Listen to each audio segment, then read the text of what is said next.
right. Welcome back.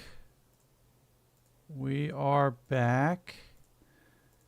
And once again, the chat is screwing up.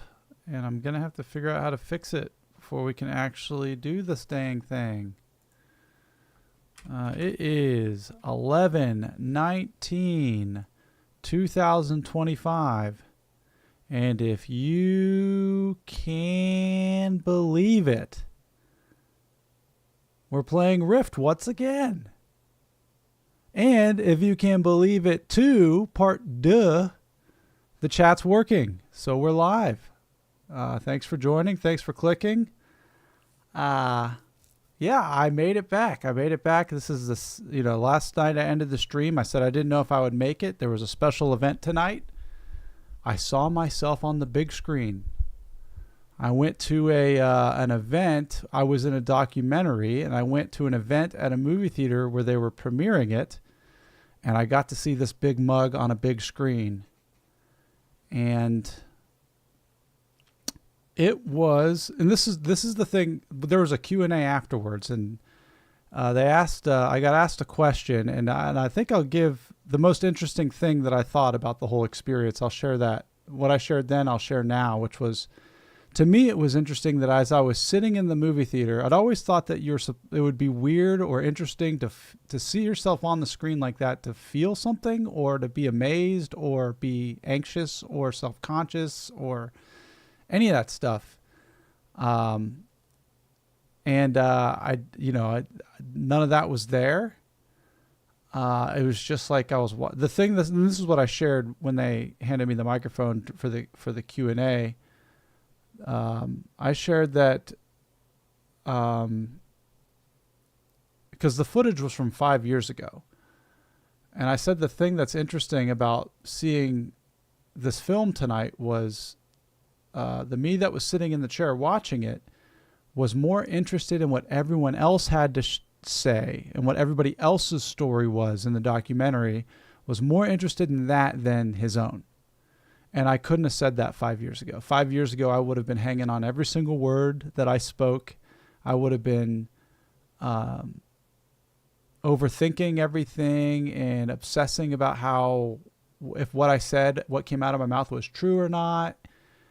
I would have given myself 10 times more attention than the rest of the people that were on the documentary. And it was just fascinating to me tonight that I was actually more interested in everybody else's stories and everybody else's experience than my own, which is huge.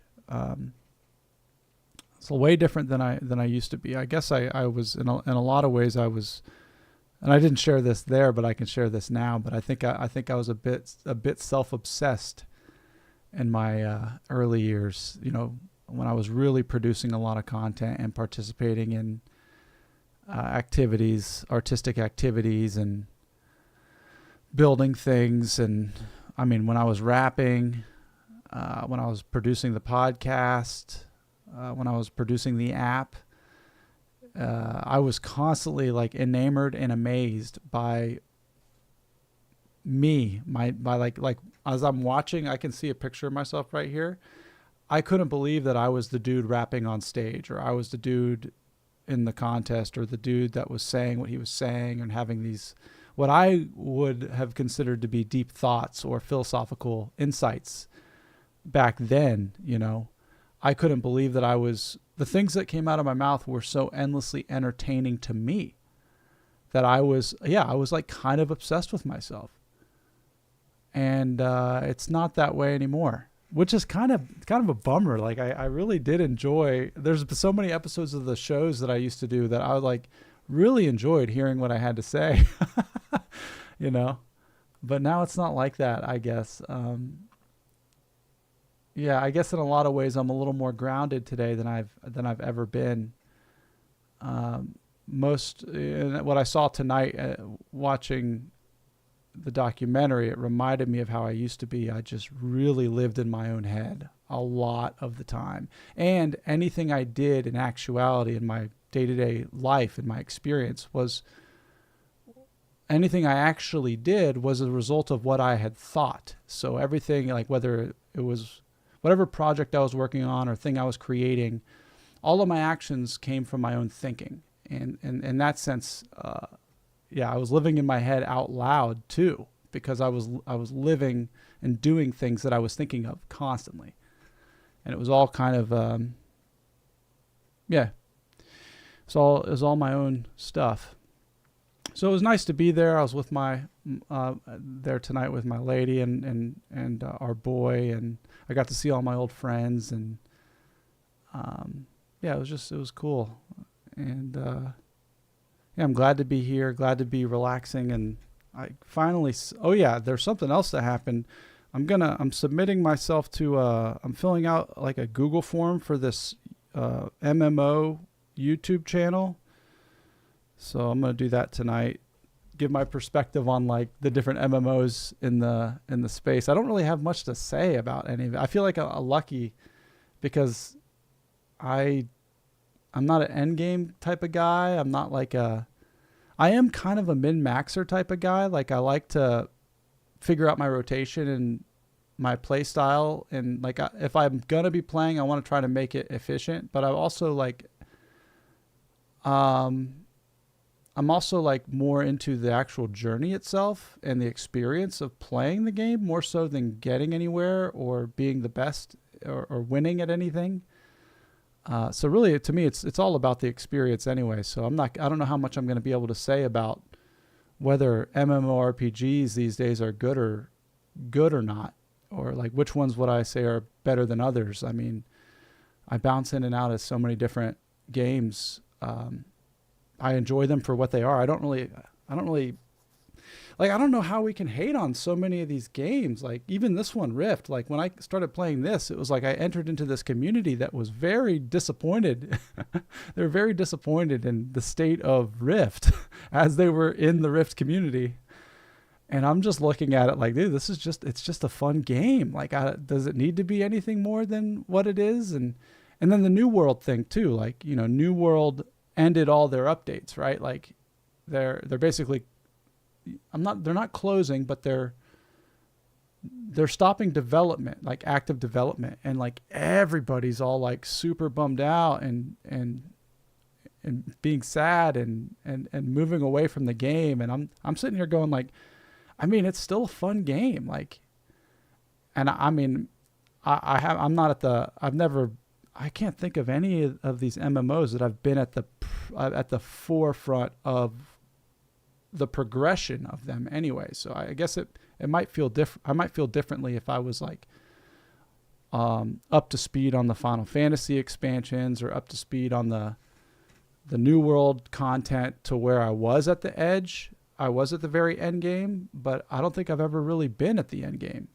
And any time that I've been at the end game, have been for old classic MMOs like EverQuest. Like and I can't even say that's the end game because I would play the TLPs and we would get to Planes of Power and we'd clear that, and that was the end game. And then I knew the next expansion was coming out and we would clear that, but not actually at the very edge of live EverQuest. But so yeah, I don't know what it's like to play at the end game of like, to be like an everyday login player at the current content. Like even with World of Warcraft, the War Within, I played the expansion. I got through all the quests. I did the raids, and then I went and played something else. Like I didn't push any mythic keys, and I didn't like try to fully get best everything, best in slot. I just got like to the point where, you know, I beat all the quests. I did a couple alts, and then I played the raids, and I was good.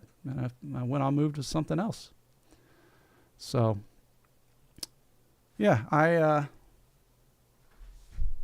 don't know how helpful I'm going to be to this this YouTuber that sent me the form to fill out. I'm going to try to have fun with it. We'll see. But yeah, I don't think there's much else to report. Yeah, had leg day today. That was good. I got to work from home, which was really, really nice. I go back in tomorrow. I'm going to have to do a lot of sewing tomorrow. That'll be nice too. Future me will probably listen to this as I'm bouncing in and out of different people's Twitch streams while I'm working. Yeah, that's pretty much, I think that's it. Let's play some games. I want to play some games now. Oh yeah, I finally got my playlist off of my Spotify and onto YouTube Music. So we're going to have some good tunes to listen to tonight. I'll go ahead and get that started. And man, and these are songs. So when I swapped to YouTube subscription off of Spotify, I haven't heard a lot of these songs in so long, and they're all so good. And I don't know which one to start with. It doesn't really matter. We'll just roll them through. I'm gonna start with this one, Ulrich Snaus. Molfsee is what it's called. We'll see how it sounds. And yeah, start on the Primalist, and then hopefully get into some dungeons. See how it goes. And I'll go ahead and share this now. Now that I'm done with my opening monologue, I'll go ahead and share this. Let people know that we're playing.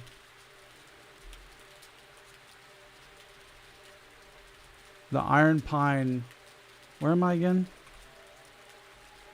Iron Pine Peak. Yeah, this place is cool. Very, very, very nice looking.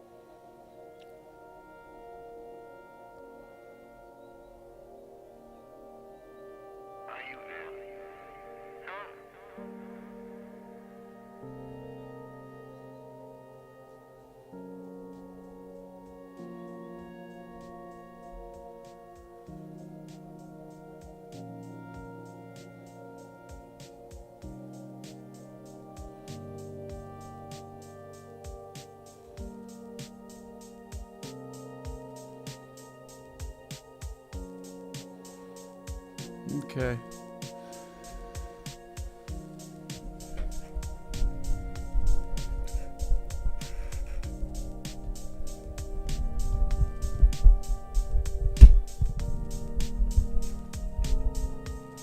Let's see.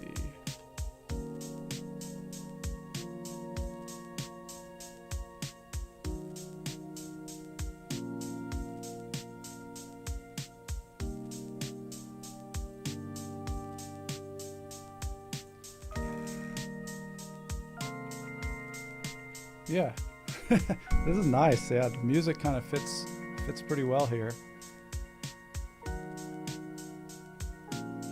Yeah, let's just start with some leveling. And if I see a dungeon start to happen, I'll hop in it. What am I, level 29? 29's pretty good.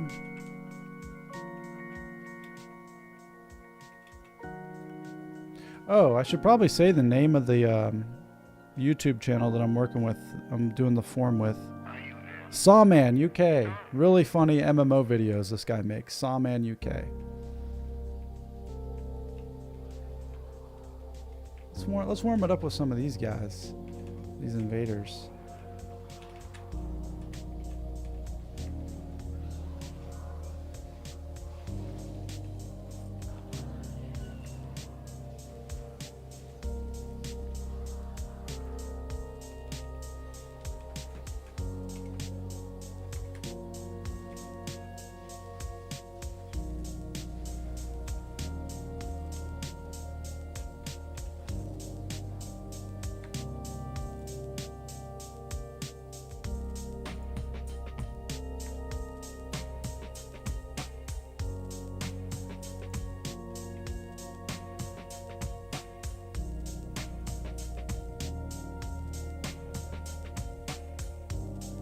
Collect ice chunks.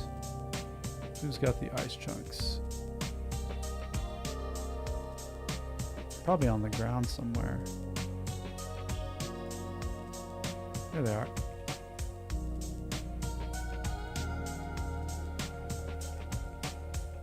Oh,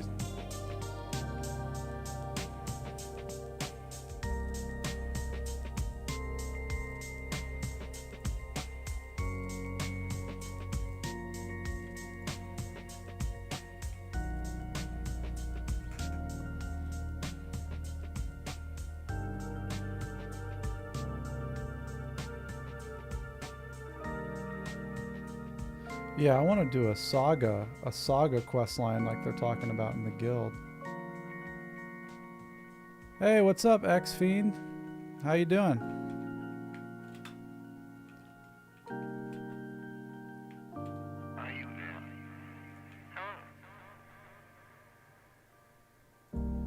Oh, Nick LOL. Hey, man.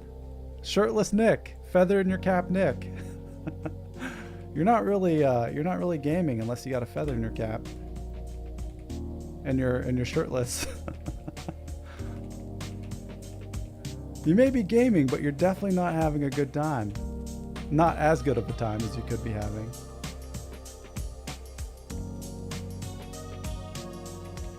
Oh, cool, dude. Which ones did you choose?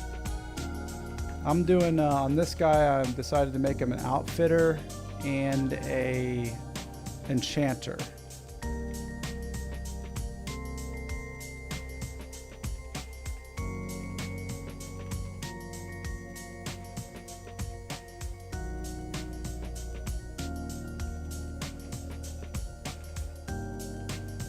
The plan was to make it, I gotta turn this music down, it's too loud on my headphones. The plan was to make it an outfitter so I could make bags for all my alts. But I have the guild made all the bags for all my alts, so there's no real reason for that. Oh, boo, dude. Hidden nipples.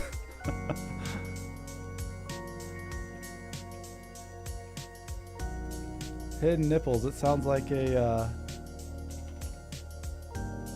quest line that we could go on. Artificing. Which one's that one? Do I have that one? Is artificing? Is that potions? No, that's apothecary. Which one's artificing?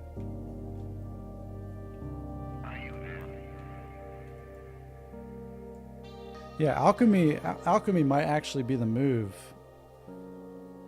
I'll do alchemy on my, I've only got trade skills on 2 guys. So I'll do alchemy on the other one because I kept running out of potions on my cleric. He's high level too. He needs the potions. Oh, artificing does the wands and the jewelry. That's right, jewelry. That's the big one. DPS caster cleric. Are you doing the AoE cleric casting? I can't remember what that soul's called. Have you hit level 50 yet?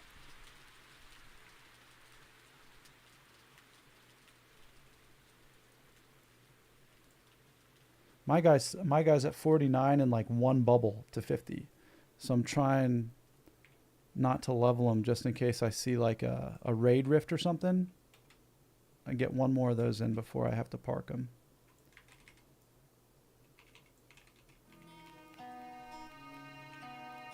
Oh man, it's so nice. This playlist was lost, you guys. It was lost for over a year on my Spotify account, and I finally got it out. I haven't heard these songs in so long. Oh, Inquisitor, nice. I haven't put any points into that yet. Yeah, I'm doing the same thing.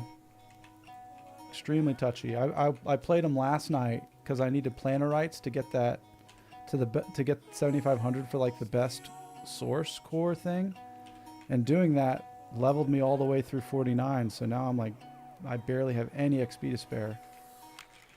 I got a good feeling though. I bet you they're gonna figure out how to put the XP lock in. I bet you that'll happen.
Avoiding dungeons until all my out of dungeon stuff is handled. Yep, that's the move. There's one dungeon that we were doing the other night that you can do over and over again, called like Caldicus's Manor or something. But you can basically skip all the mod packs and just kill the bosses to get hit gear. I think it was Caldicus's Manor. I can't remember which one it was. We ran it like 6 or 7 times and barely gained any experience at all. And everybody got tons of loot drops that they needed.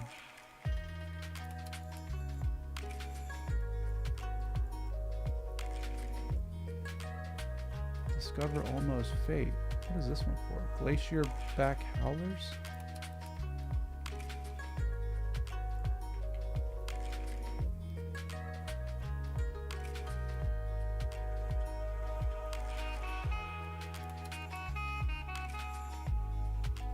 What just blasted me?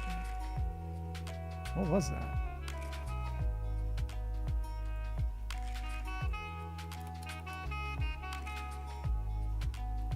Uh-oh, she died. Oh no. What happened? What happened to your face? I'm gonna poke him. A missing worker. Almost body. No signs of injury. Strange tablet in his hands. What is this?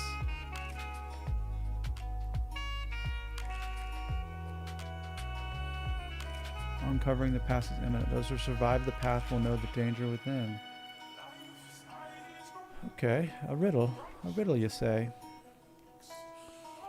I hope they got their XP lock set for next week or something if it happens. Yeah, I want to do the same thing. I want to grind for pre-best in slot gear and everything for the raids. And I want to go through the raids and not have to be anxious or stressed about whether or not we get experience. I bet you they won't put it in next week, but they'll do it the week. I bet you it'll be in by the end of the week after. Because next week is Thanksgiving, and I think they said on their stream that they already said it won't happen next week.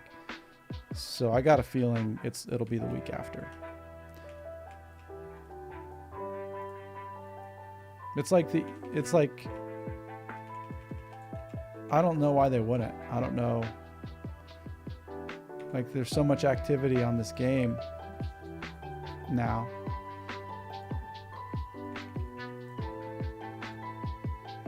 And everybody's been hounding them.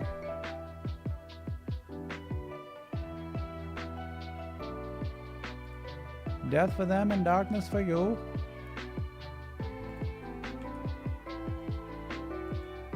I do these minion games and I don't care about any of the stuff I get, really, except that stuff looks good. I don't know what that was. Notoriety? It's just the feeling of knowing that there's a little creature doing work for me feels good.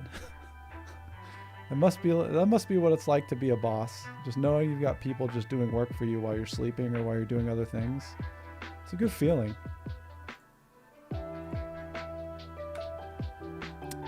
Van is pretty lax about things. I'm sure people think 51 and raids and stuff will just be what it is. Yeah, I agree. Yeah, it'll just be whatever. This minion thing, if you press V, you can have these little minion things that you send on these adventures, and they just bring you back stuff every 8 hours or 15 minutes or whatever. It's pretty. I wouldn't say it's not worth your time, because all you do is just click this guy, and it is worth your time. It feels really cool to know that there's a little creature doing work for you while you're just exploring, doing other things. That's what makes it fun.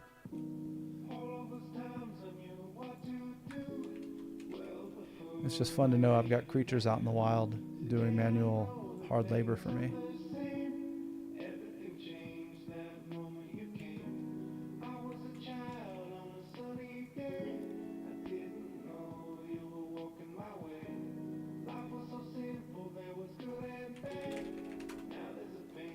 Oops, I didn't mean to do all caps.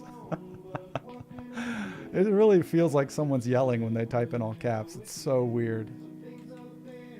Even when I tell myself and I know like somebody's really not yelling, it still feels like someone's yelling when they type in all caps.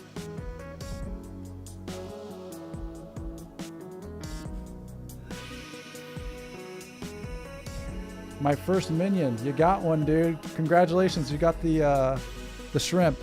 You got the, which one did you get? Stoufy the shrimp? Very first minion.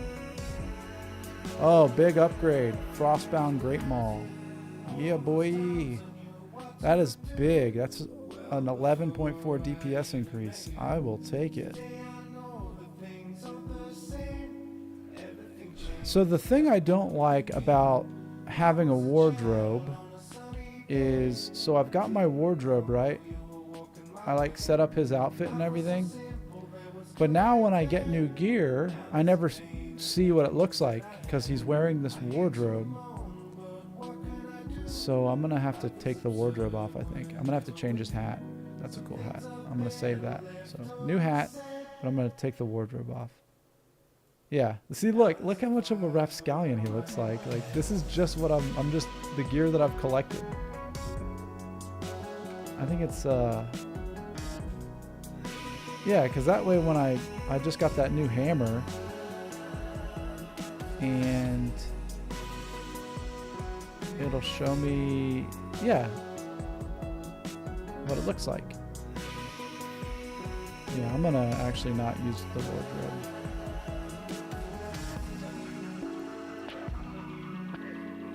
Oh, Baron's in here. I don't know if you can see this, Nick, but I'm getting chats from Twitch and YouTube, and Baron's on Twitch, and they are saying, I'm pretty lax about stuff during leveling, but definitely try your hardest to stick to being just level 50. Tanks are the only folks that I'm going to enforce that rule 100% on myself due to how tanky tanks are already in this day and age. Everyone else is an eye roll for me, and if we're full on raids, possibly be an exclusion factor for somebody who's actually level 50 to join instead. So yes, especially if you're tanking, we want to commit and stay as close to level 50 as possible. And also, I saw your post on the Discord about tank specs. I like that idea of not actually getting the mitigation talents and instead putting the talents just towards the taunting and the damage increase. That would make it so the healers have to stay more active. All for the good of fun. I don't even know what the limit is for the raids. I don't even know if it's 20 people or 25 or 40. I'm used to raiding on EverQuest where it's, I think we have like 64 people per raid, maybe?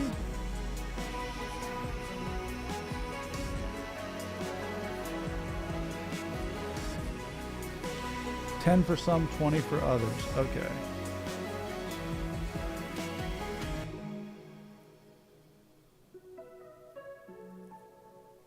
Oh, Nick, now you're on the Twitch.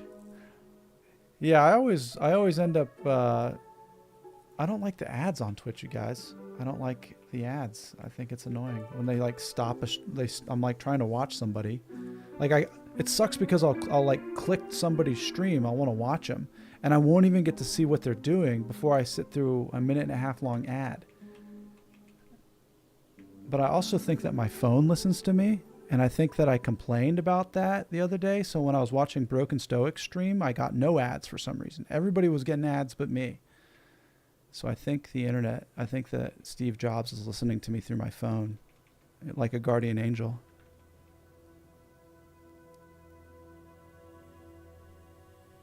Okay, note that if we hit level 51 due to raiding, it'll be especially fine, no problem for things like Infernal Dawn, tier 3 raids. So I don't know what that means. Like it's okay. You're saying it's okay if we get to level 51 by the time we're at tier 3?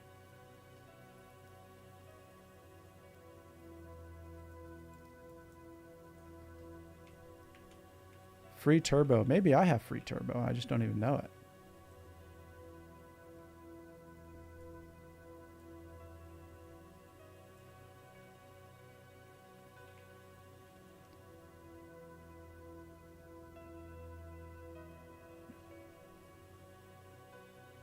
If we get too much XP from raiding, which was a valid concern early on, but looks like it won't be much of a problem in our testing so far. So what do you suggest, V? Do you think that like if I have S'more Snap tanking and he is level 50 when we start the raids, do you think he'll hit 51 by the time we get to tier 3?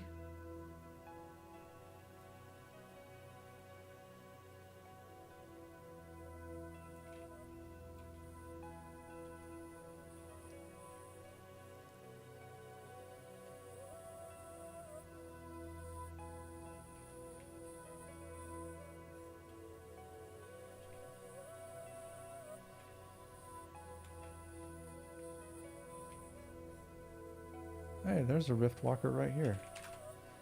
Right, flying on a book. What in the... Now that's funny. A dwarf with a mask flying on a book.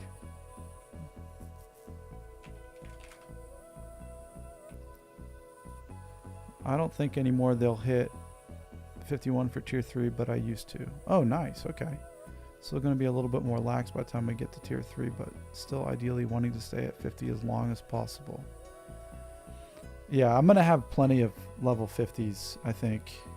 I'll definitely have my rogue up to 50 to park him there, and then I've got my cleric already there.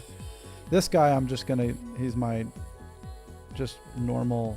Whoa, this person's flying. What are you doing? This one's the fresh guy, because I don't think we can use Primalist, right? Primalist we can't use till like the second expansion or something.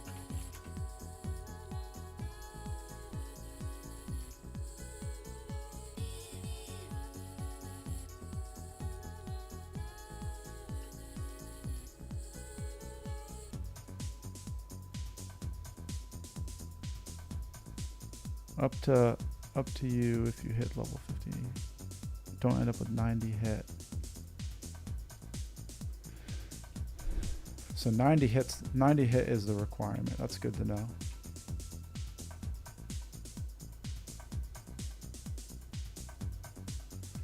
Yeah, I wonder if you can, Nick, I wonder if you can make jewelry with plus hit on it, because I don't think I have any good, real good jewelry on my guy.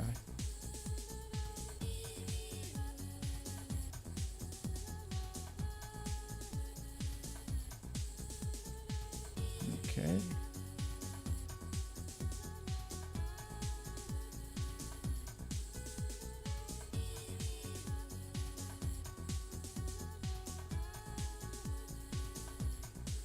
Oh man, dude, that's good, man. That means that when you're actually doing your trade skills, you're actually working towards something that'll help you.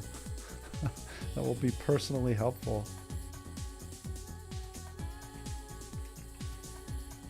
Just like that minion out there who's personally running errands for you and working to bring you back keys and hides and meats.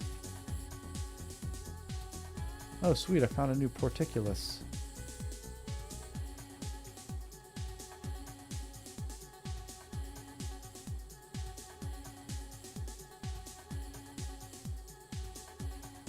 You did it. You're an adventurer with your one minion, your one shrimp.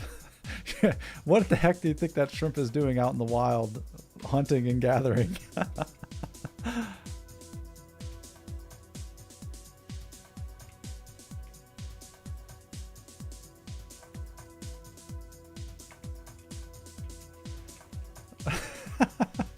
Shrimp fried this rice. That's what they mean. Shrimp fried the rice.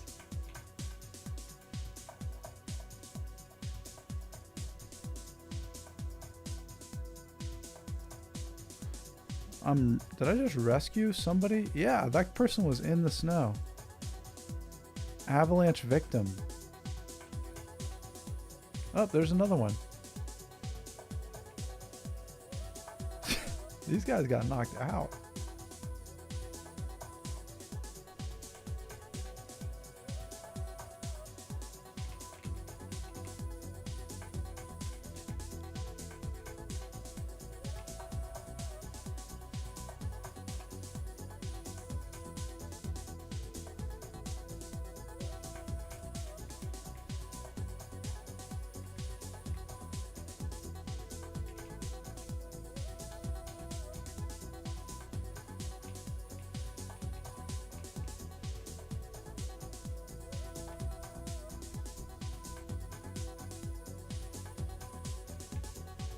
I always like butchering, skinning things in games too, just for doing it.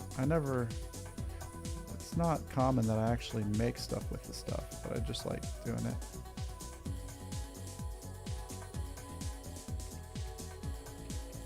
But I'll definitely use it to make bags, I bet. My favorite thing is to wake up early on a Saturday morning and just trade skill.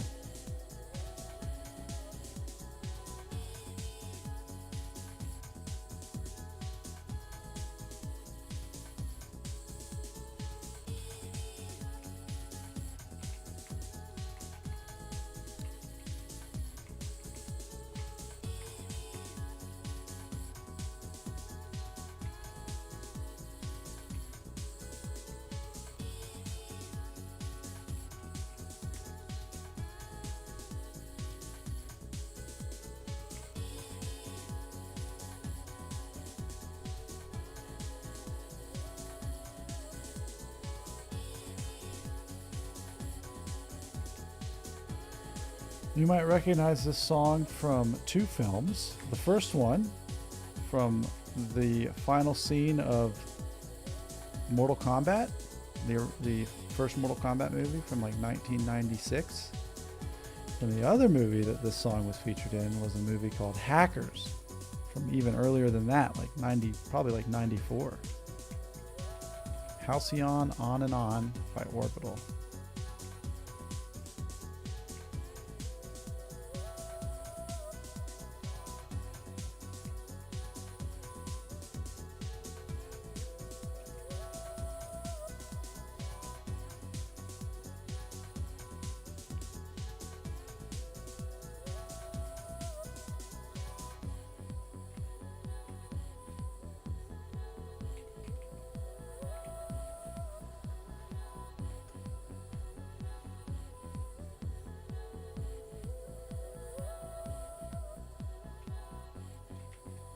Nice, level 30. Sweet. Okay, let's spend some more points. Oh, you got a Waffles, dude? What the heck is a Waffles? Ghost guinea pig? What? That is cool. You got yourself a Waffles. Waffles the companion. Huh.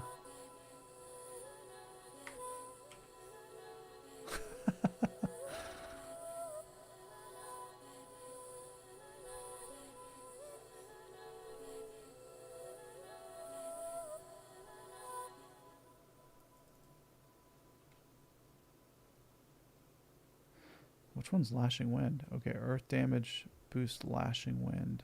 What is Earth Damage? Earth Damage, Earth Damage. Dealing Earth Damage reduces the cast amount of your air spell. Do I have any air spells? Echoing.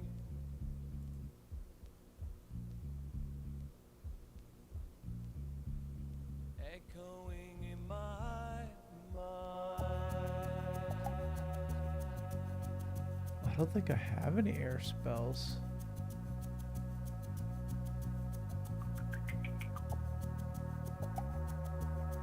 I do have all earth damage though, which is nice. Except for these fire ones. I don't think I have any air spells though. Weird. Okay, I guess I need to link this up with like an air sultry thing. Or just get increased damage with this one, which is good too. Yeah, let's try this. Let's take this for a spin.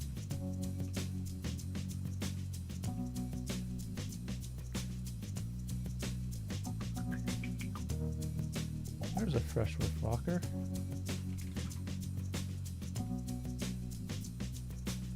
Alright, let's try it out on these guys.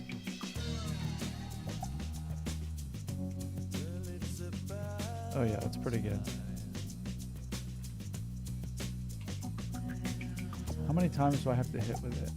Dealing any earth damage. Okay, so I can just bounce back and forth between the skills.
More folks that can provide their lures, the better. Crafting rift runs are generally 20 rifts in a row. I don't know what that means. Crafting rift runs are 20 rifts in a row? That's how much it costs? Oh, that's how many planarites it costs.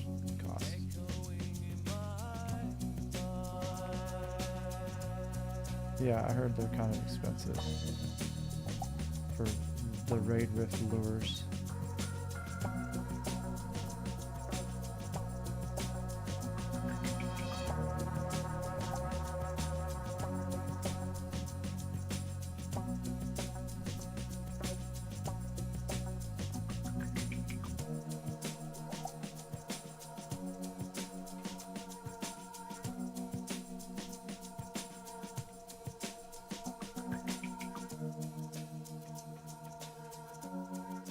Cadiara's out here shooting guns, doing a little hunting, shooting some guns with a fun hat. And 2 swords, 2 cool swords. Warrior or rogue? I have more fun with the rogue. But the thing with the warrior though is warrior gear always drops. So it's fun to be able to use the gear that drops. So you gotta ask yourself, do you like having fun or do you like getting gear? Those are your choices. Do you want to have more fun or do you want to get more gear?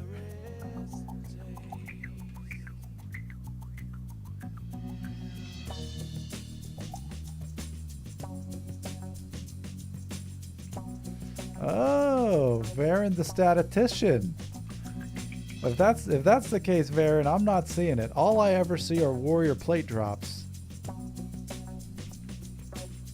But it does make sense what you're saying. Feels like it could be true.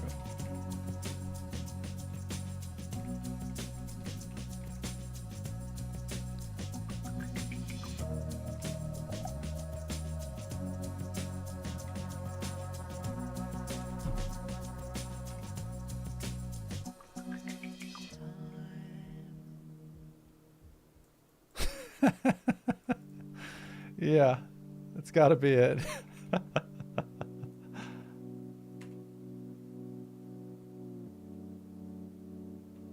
All right, you're going to do sabotage on your alt. Sabotages. Yeah, I looked at the sabotages because I read on a sabotager because I read on the forums or on the Discord that it used to be like the most epic class to play. But I never really liked, personally, I don't really like the vibe of using like traps or grenades or things like that in my fantasy games. DW? What's DW? Dual wield? That's what I heard too. AoE nutcase. No, that's what I heard. Like back in when PvP was popping back in the day, Saboteur was the class to beat.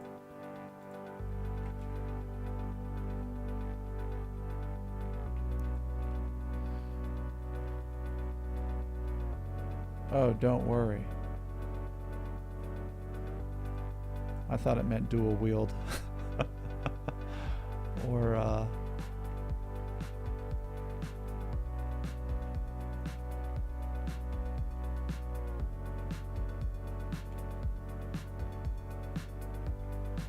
yeah, I need a mass.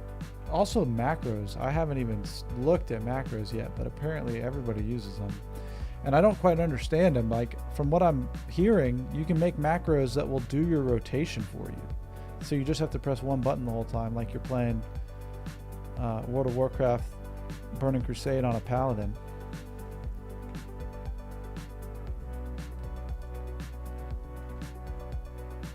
Priority list. So, like, as long as something's not on cooldown, it'll go according to the list.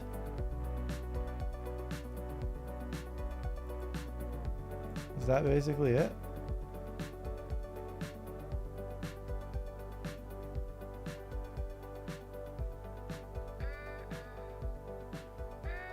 Yeah, that's what okay, cooldowns and stuff like that, okay. Oh, yeah, then it does make sense to use it, because some of these skills have like 10-second cooldowns. It does make sense to have macros.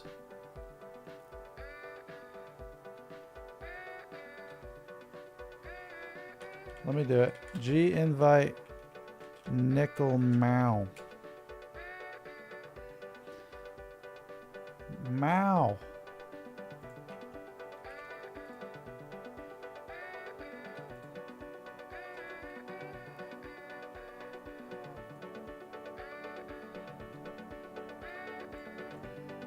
I'm also looking forward to doing the epic quests. Did you hear about that, Nick? That there's epic quests in here that you can get like an epic weapon, and it's like I looked at it on the website. There's like it's like a long multi-stage quest. Just like the singing short sword for bards in EverQuest.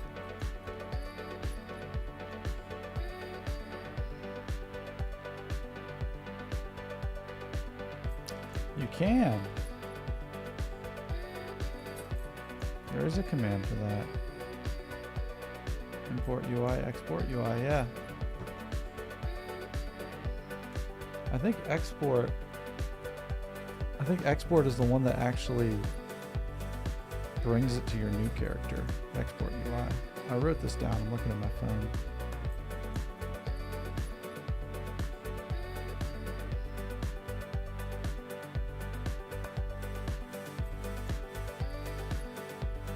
Dang, where did I leave it?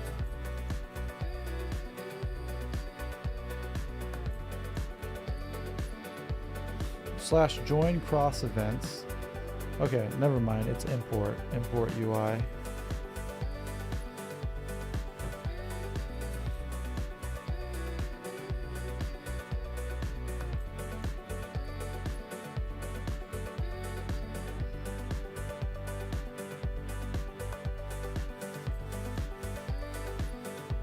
All right, let's do it.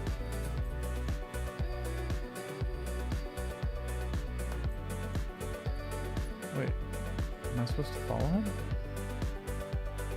Yep, somebody set us up the bombs. I gotta defuse them.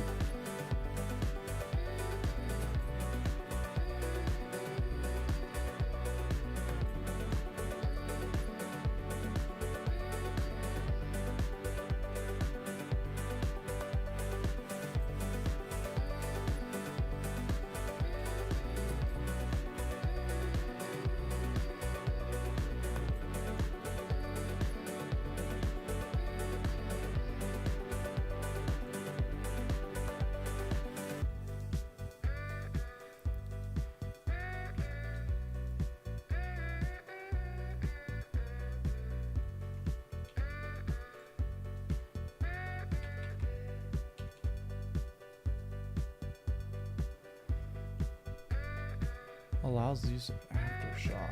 Oh, that's a skill.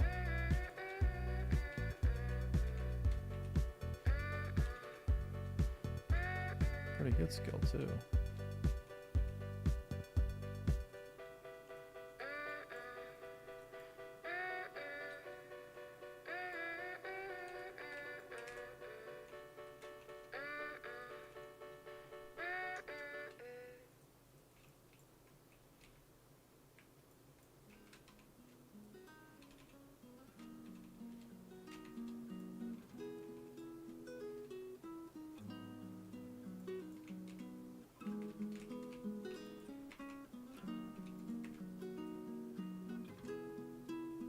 Nice.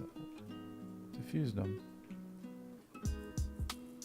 Alright, where are you going now?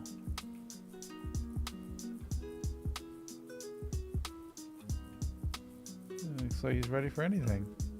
He's got a steak knife. Okay. I think he's gonna stay there. Hey, here's somebody. Regrets.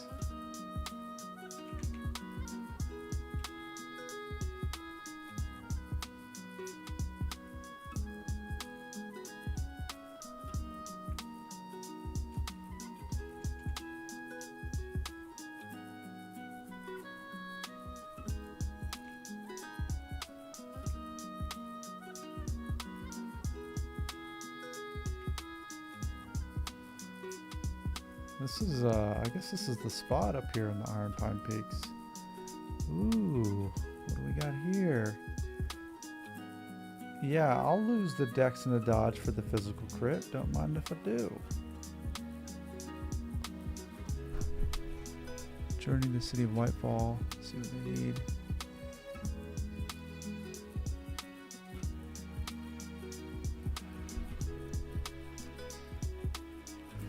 Okay, I'll resupply on the way.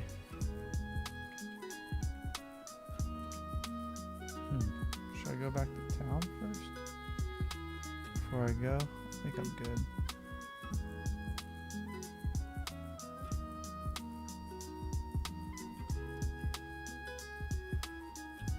Yeah, I'll go back to town later.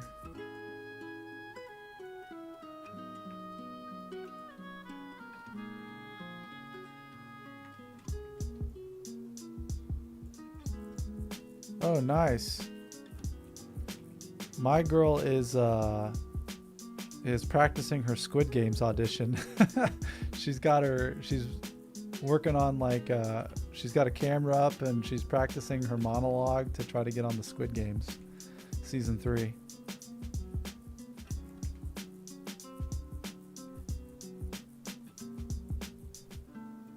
Oh shoot, what is this guy? Some of these creature models look really cool.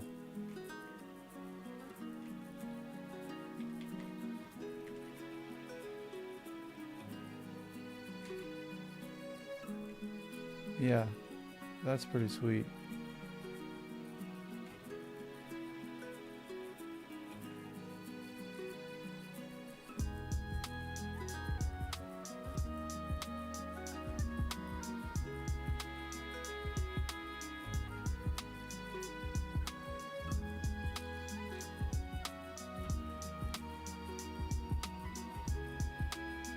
What kind of rift is that? Oh, I've seen that one. Earth Rift. Huh.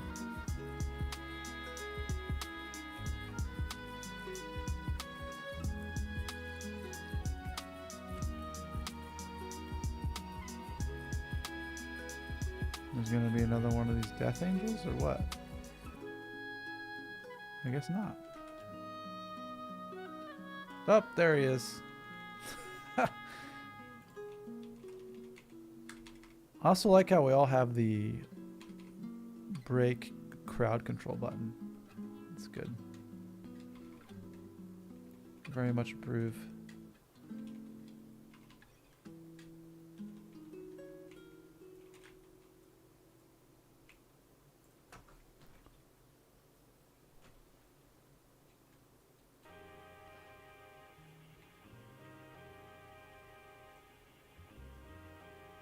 Yes, it's very much nice.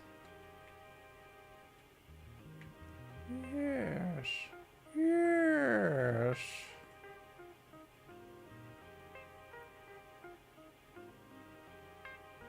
Dang, Vicar just got all the promotions. Everything. Oh my god.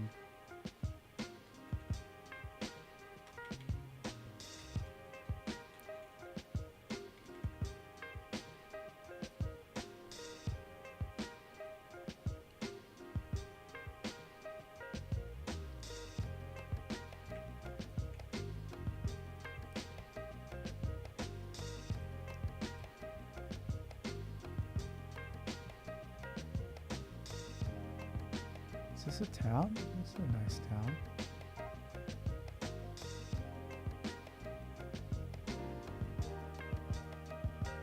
Oh, another portmaster. That's good. There's a bunch of portmasters in this village, in this zone.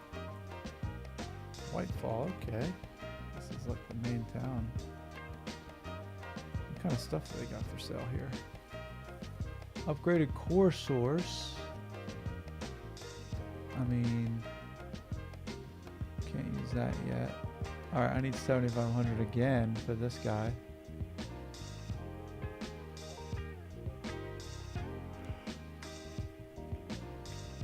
Yeah, I don't like buying the gear from them, but I will save up and buy that source core for this guy.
Oh, there's a saga quest.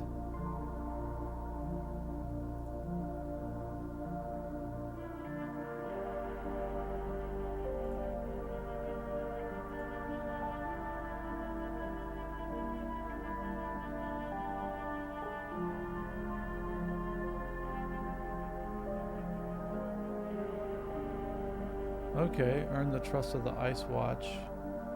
Keepers of the Storm, guest instructor.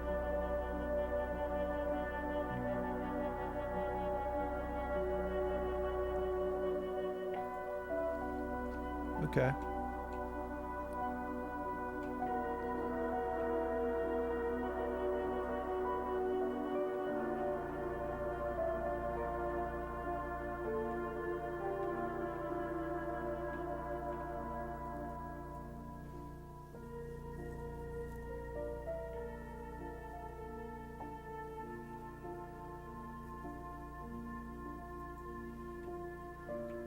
Okay, on to over here.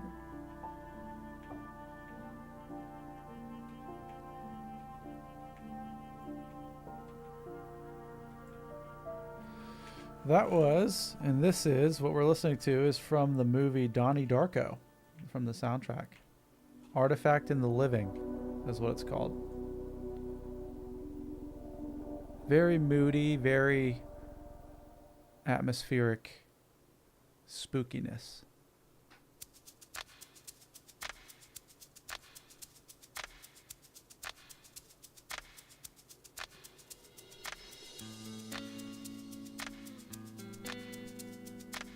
Is this another upgrade? Oh no, it's the exact same.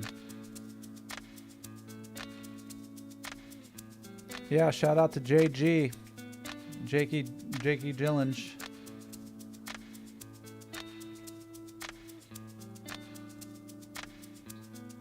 Mr. Roadhouse himself. The Faceless Man.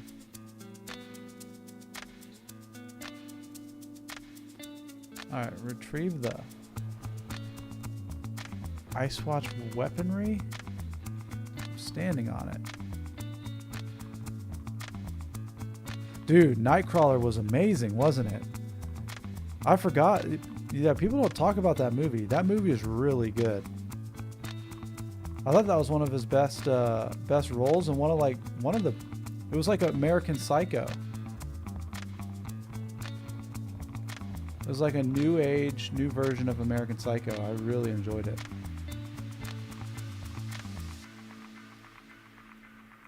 One time I watched American Psycho on acid in my cousin's basement. Luckily, I'd seen the movie a lot of times before, so it wasn't that jarring to me.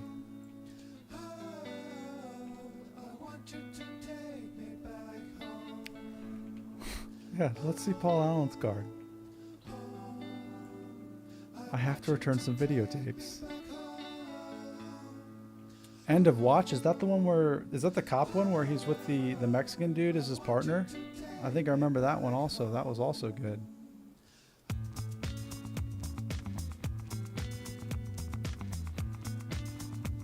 Yep, I remember that one.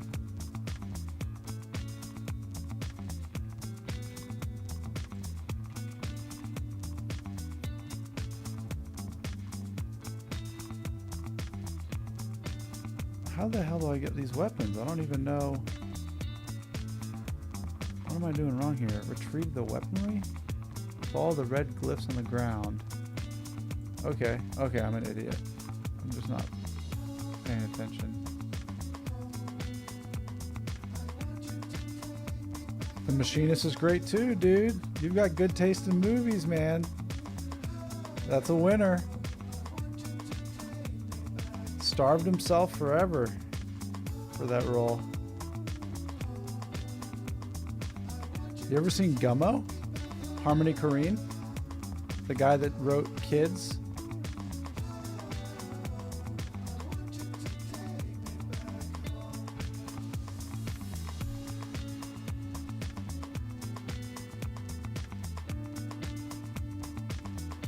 Oh, I'm a big movie guy. I will watch.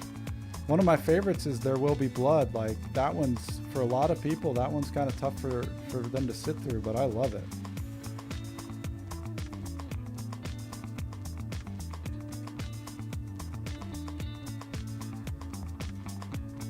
It is great.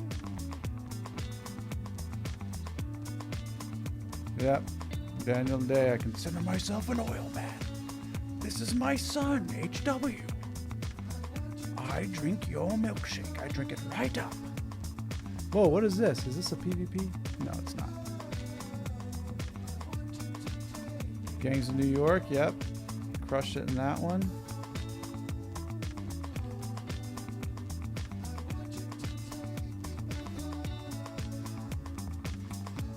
He was even good, he was good in, all his movies are good, but My Left Foot, have you seen that one? That one's good too. That's a pretty incredible story, just by its own merit. And then I saw the one where he was like a revolutionary in prison during in Ireland. Holy crap, you're right, Liam Neeson was in it.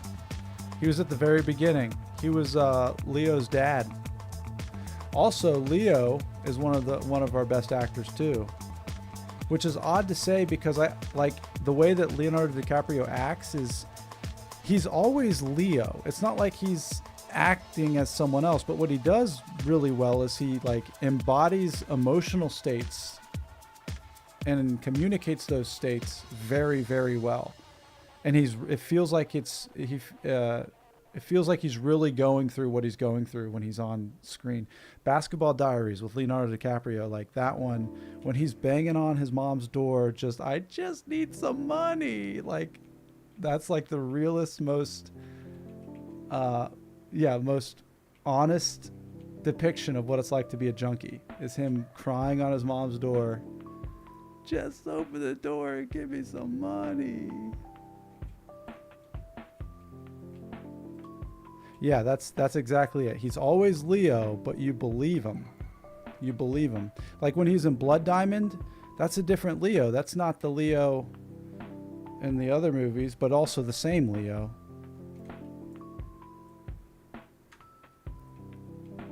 Oh yeah, the Catch Me If You Can. Yeah, like that's the other thing I get so fascinated by is like he doesn't pick bad movies. I think like half the difficulty of being an actor. Well, I mean, how do you even? I don't even. How do you even figure that out? Because it's a roll of the dice whether or not you get a part, and then to have the ability to choose what film you're going to do is like very rare for any actor. But Leo, I mean, ever since What's Eating Gilbert Grape, he's just had nothing but winners.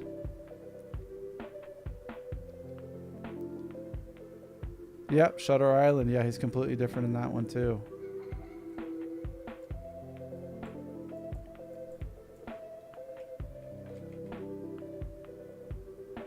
I forgot that Ruffalo was in that one. Was he the therapist or the doctor?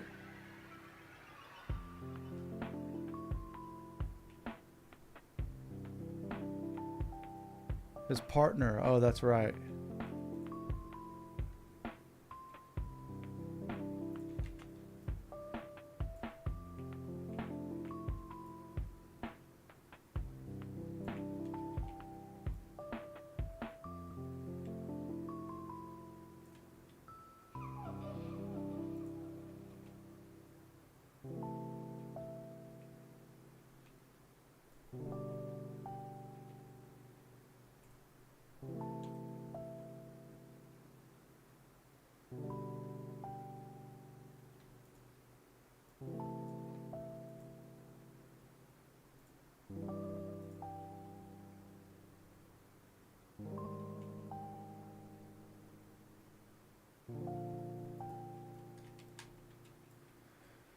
Oh man, yeah, there's so many. I'm trying to think of another actor that's on the same plane.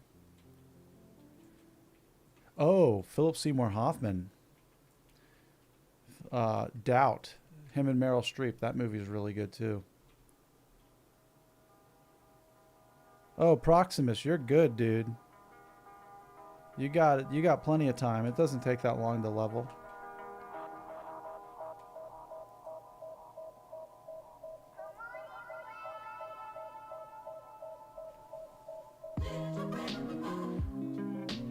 Yeah, Red Dragon was good too. Yeah.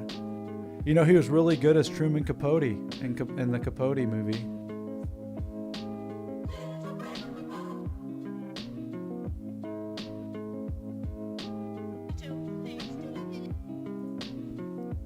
Yeah. I'm pretty sure he was a sober guy, been sober 20 something years off of heroin, and I think he relapsed and went back to using heroin, and that's what did him in.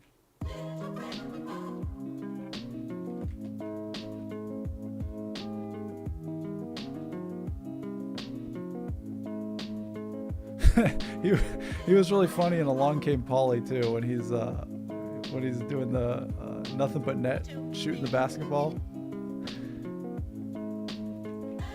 Make it rain. He goes, let it rain.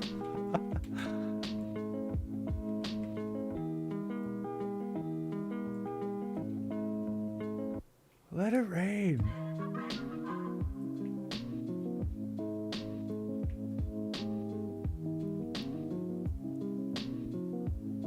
Rain dance. That's right. Let it rain. Hey, there's another one. Tom Cruise. Tom Cruise is good in all his stuff too. He's just like, I've never understood the hate. He's extremely watchable, like very entertaining to watch. And he's always Tom Cruise. You can't really explain it.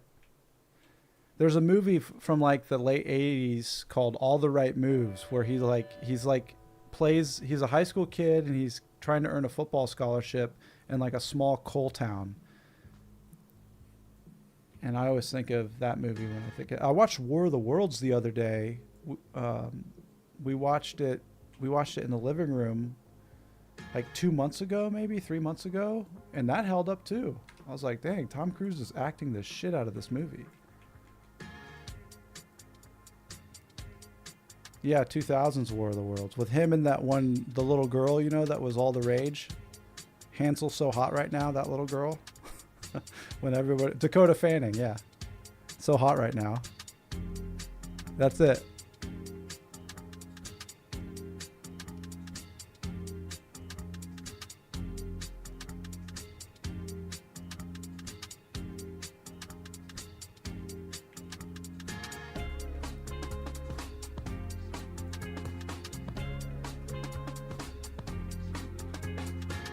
She was, dude, Dakota Fanning acted the shit out of that movie, dude.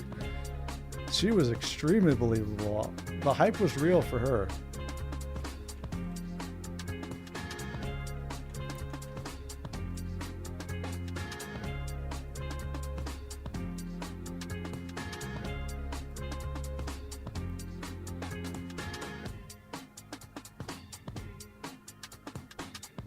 Why do they keep giving me these quest rewards that are the same or worse?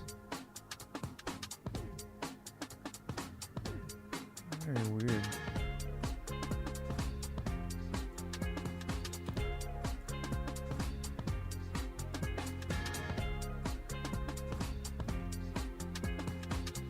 Denzel. Yeah, Denzel's great, dude.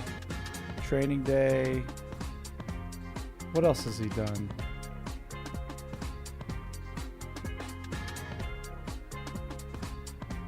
He was in Glory. Glory is a great movie. That's when they're the Black Battalion of during the Civil War.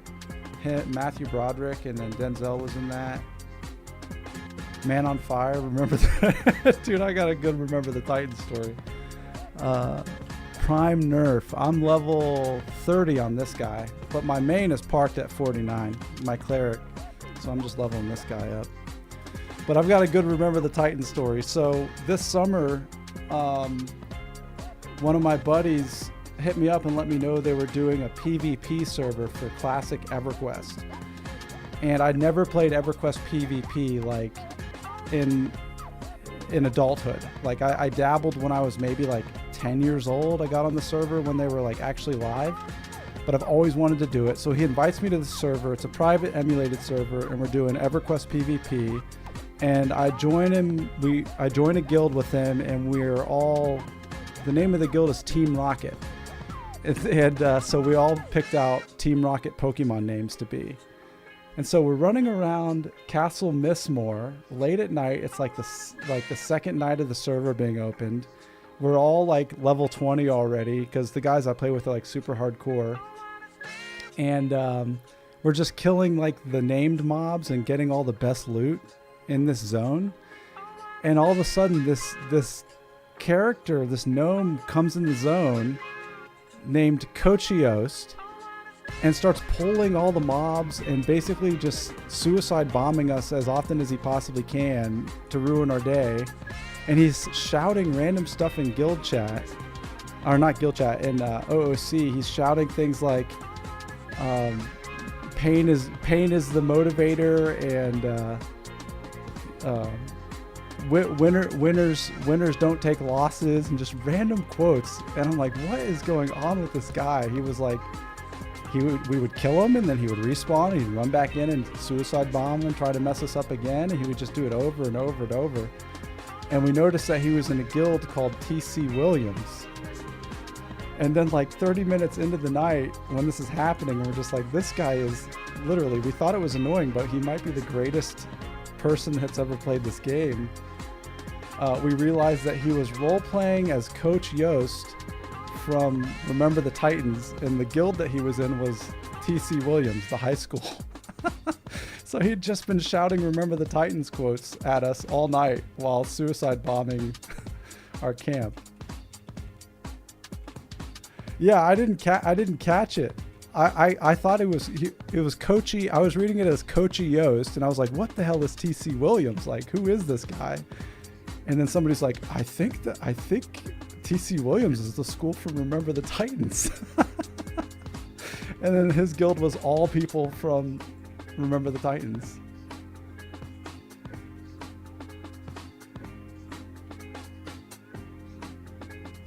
Yeah, it was like the funniest thing. I ended up making like Reddit posts for like a whole week straight talking about TC Williams. Like I just started promoting their guild because I was so into it.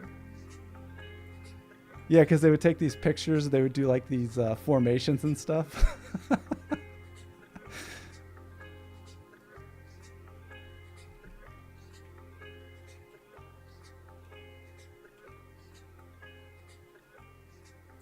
Yeah, people would crash out all the time on that PvP server.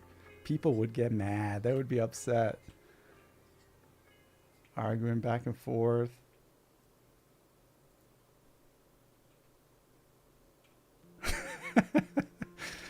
Yeah, it really is. I just think it's great, like getting to be in my late 30s, still doing the same stuff I was doing when I was 9. But even better now because I'm older. And there's like hundreds of other people that want to do the same stuff. It's pretty great. We live in pretty great times.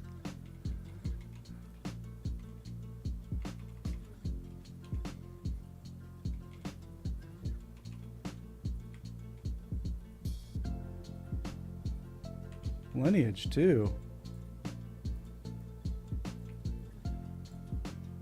I never even, I don't think I've ever played that one. Oh, so he had to get you the subscription?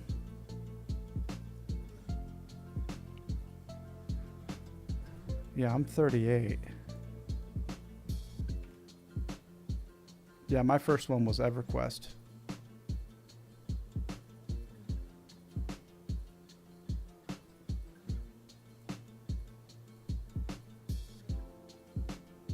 Hey, there's Savras riding a buck. Why did I die here? Oh, they're way higher than me. Am I in the right area? Discover the fate of the Whitehall Wives? Dude, Diablo 2. So good. Original Diablo 2. Battle.net.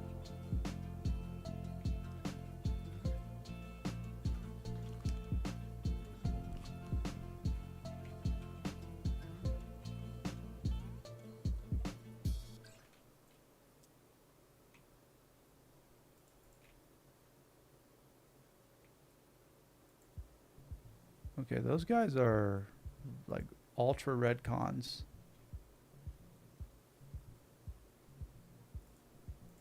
I don't know what they're doing over there.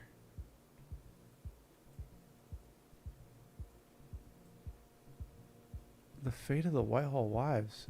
I mean, I'm here.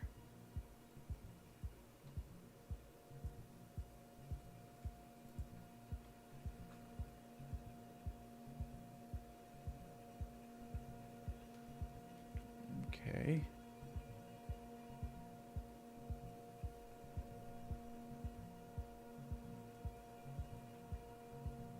Okay. Why am I not knowing? Is this it? Yeah, the Whitehall Wives got sacrificed, it looks like. Or they all decided to sacrifice themselves.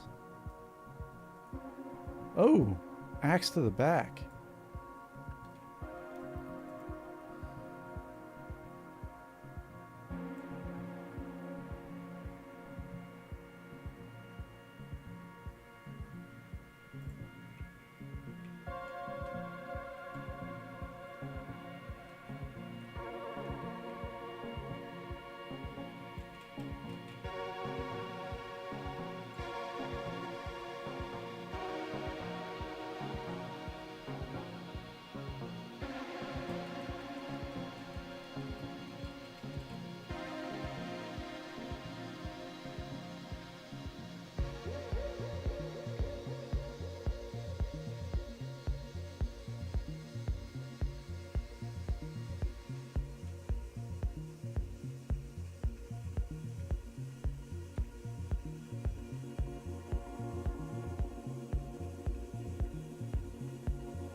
I found it. I found my Reddit post.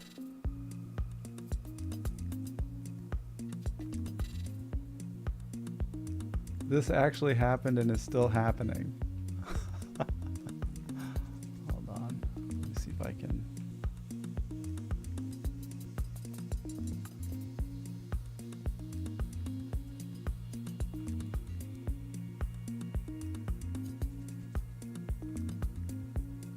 Okay.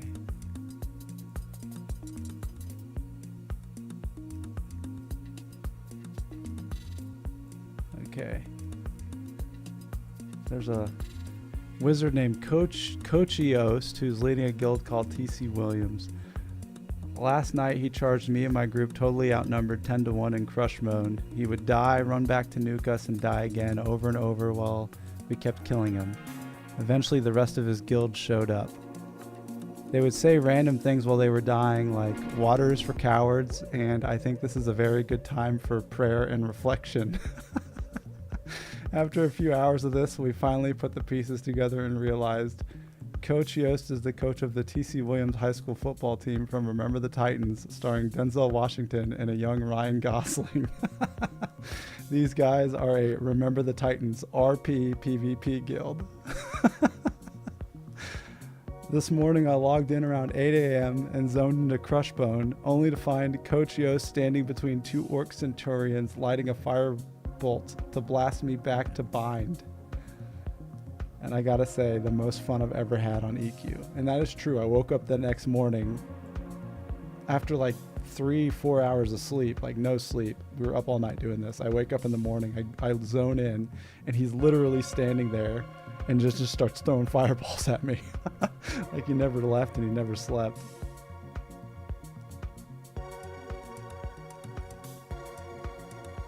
Yeah, they got mad too. I put this on the Project Quorum subreddit and they were like, you can't put this on our subreddit. This isn't Project Quorum. This is a different server. I was like, why are you guys so lame? It's EverQuest. Everybody, like, there's so few of us that are still playing classic EverQuest. Y'all don't have to be so lame.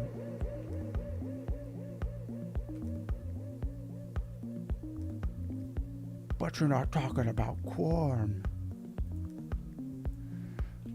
They were right, too.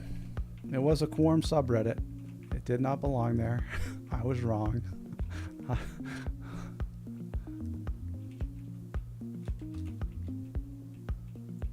They are.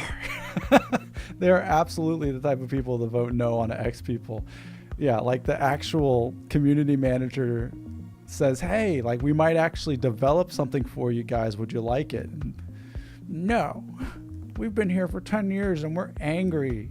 We're angry that we don't get what we want.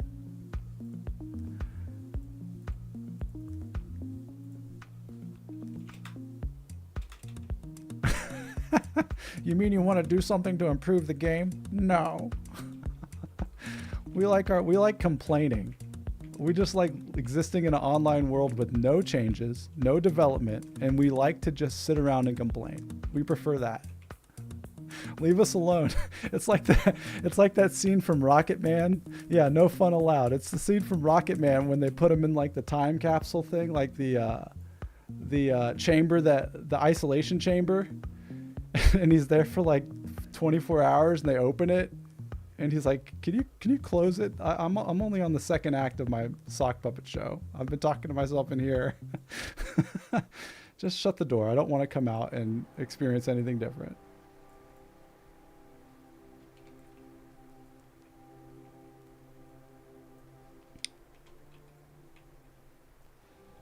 Bunch of people that just hate fun.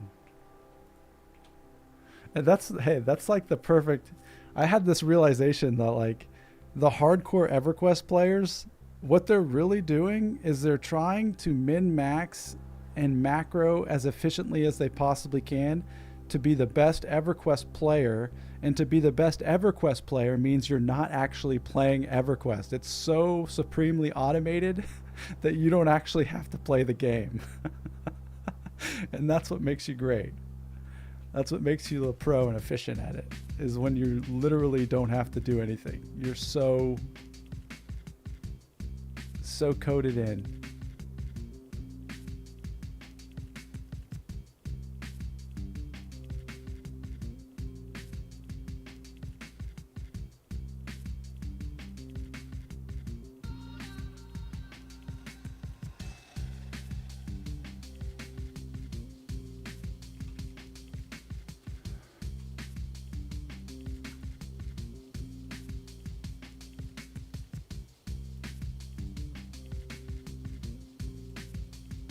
Yeah, and it's at the point now too with a lot of the EverQuest raids where there's so many glitches that people are finding to skip through content that it really is like the most efficient way to play EverQuest is to not play EverQuest.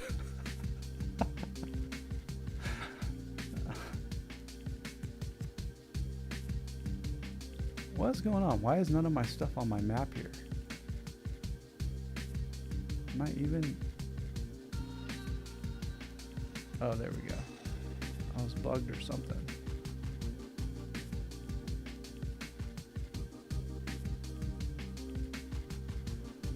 Oh, I'm gonna have to teleport over there. Oh, nice, dude. I like Lazy Peon. I actually like, most of the stuff I watch by him now is his like real life videos. I like his kickboxing or his, what is it? He's in Thailand, so it's his Thai boxing.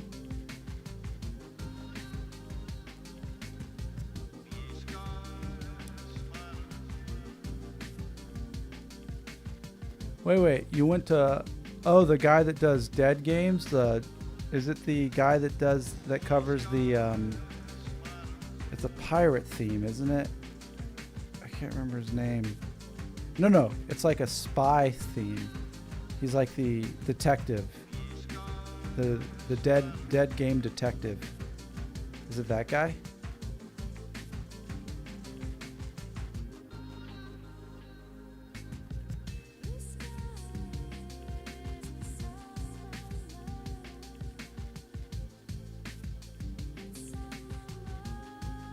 Okay, cool. Yeah, that would be wild if that guy or Lazy Peon covers this. I mean, it will be a madhouse. I mean, wow. This is what blows me away. There's like 1,800 people in the Discord right now. But why is there only 55 people online? Like, I haven't seen us go over 72. But we've got 1,800 people in the Discord? It's very odd to me. Oh, I know who you're talking about. It was like a 2D MMO that he played. I've watched both of them. I watched the first video that he did, and then he did like a follow-up to it. Really good videos.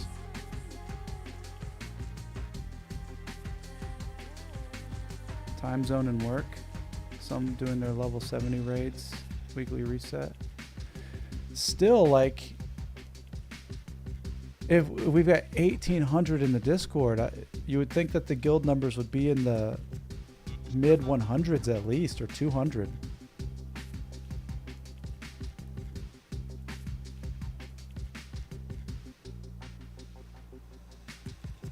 I can't imagine that there's... Do you guys think there's 1,800 people playing Rift? Like, what do you think the population actually is?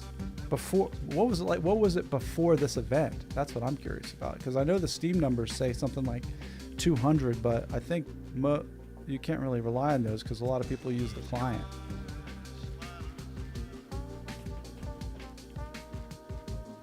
$1,283 characters in the guild, yeah.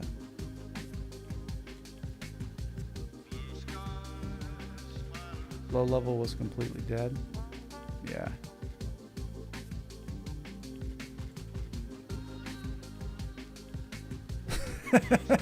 I can't imagine. I can't imagine how hard it is to describe that. What were you doing before the event? Were you playing this?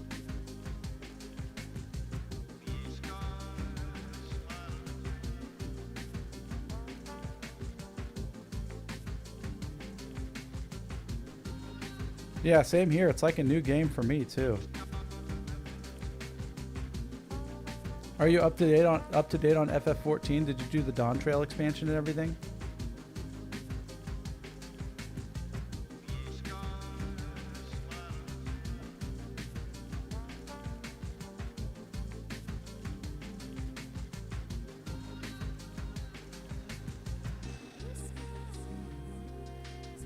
Nice. Yeah, I really tried, man. I really tried to get up to current content in FF14, and I got like 3/4 of the way through Stormblood and haven't been able to, haven't gone back. It's been a few years, 2 or 3 years, but I really enjoyed it. It's just the story was so long, and they were always talking, and yeah, and it was hundreds and hundreds of hours. That's what I kept hearing. That's why I was trying to get to I've been trying to get to Shadowbringers, because I heard that's the one.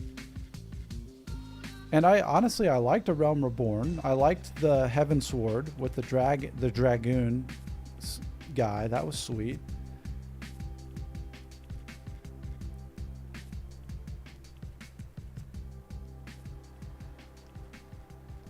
Yeah, that's what I was afraid of about Dawn Trail. Yeah, Nick, if you're trying to get buddies over the FF14, they've got to play hundreds and hundreds of hours to even get to the raid stuff, really.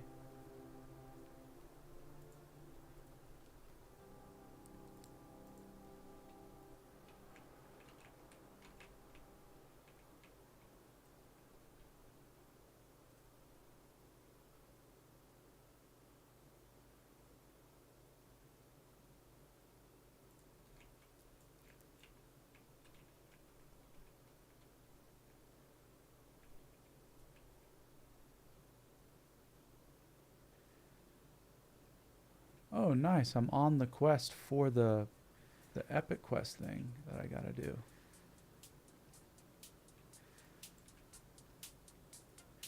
Hey.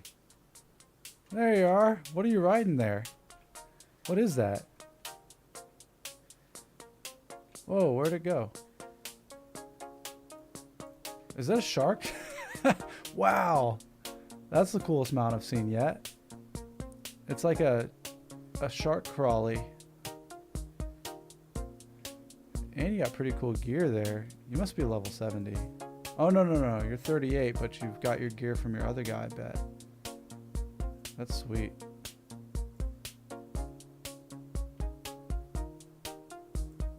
It's like a street shark.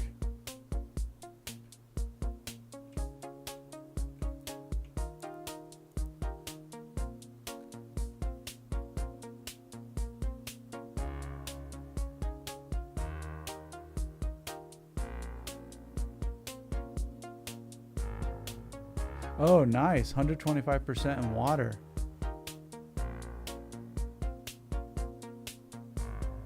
SWAT cats.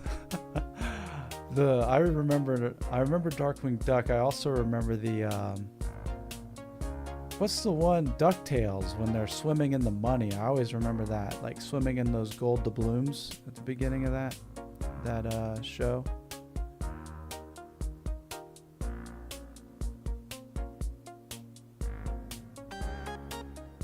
Huey, Dewey, and Louie.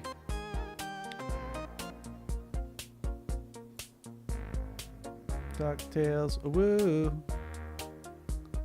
Animaniacs, dude, yeah.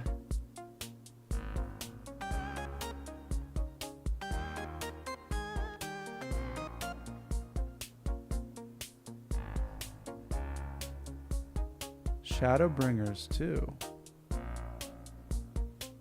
Yeah, if Heavensward, I liked Heavensward a lot, so if Shadowbringers is even better, I might have to give Final Fantasy XIV another go.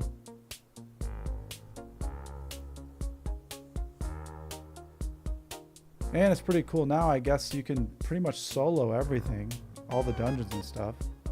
So I could just take it at my own pace.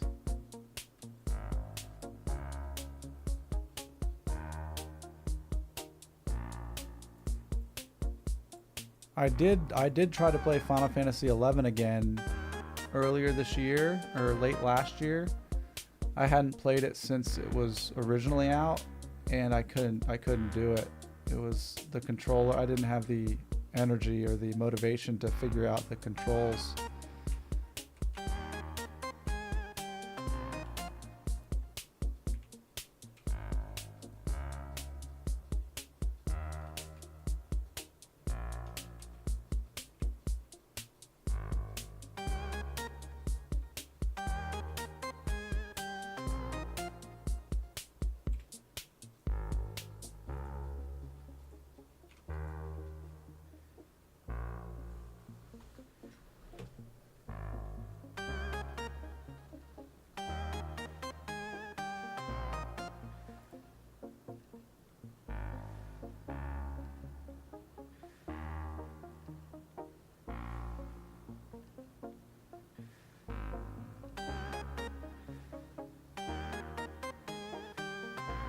Okay, help with the recruits.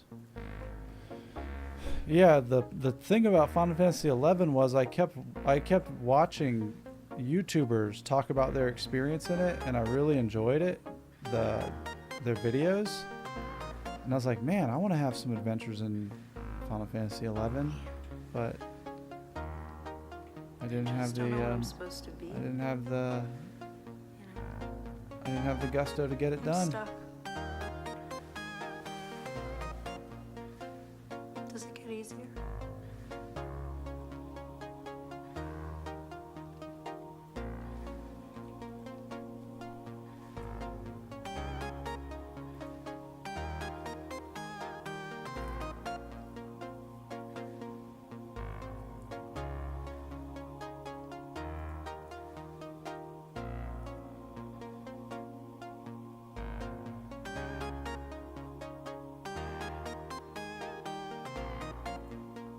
Okay, so I'm going to train the troops here and talk to people.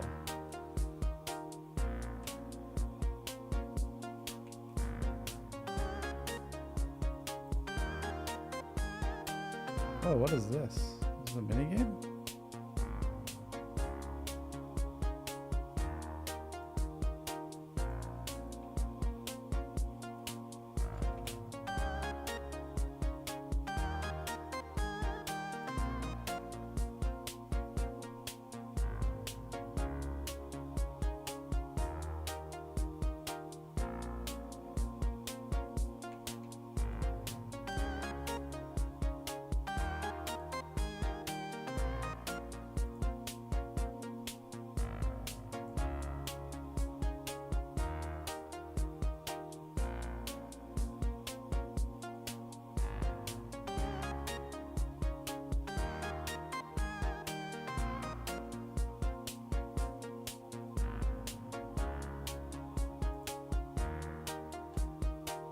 The Guardians were in the wrong. How are the Guardians in the wrong? The Guardians are the bad guys?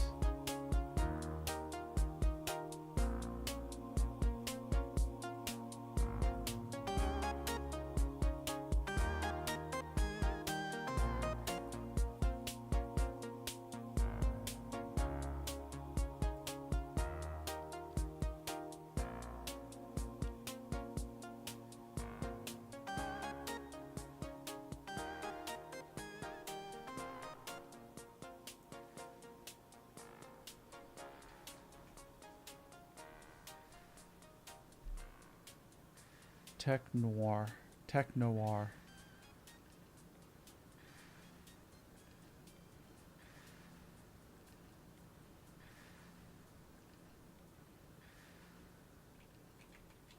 You know what they say, if you're not the problem, there is no solution.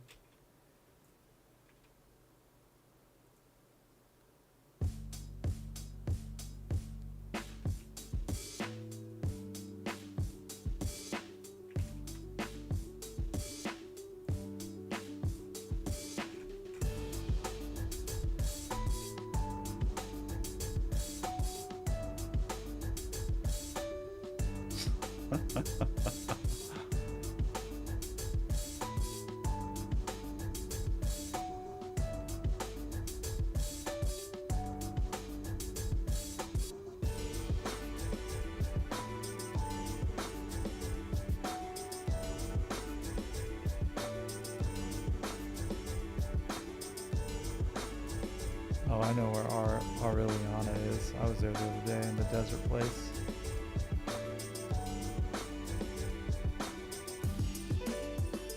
And that thing killed me, I think, twice.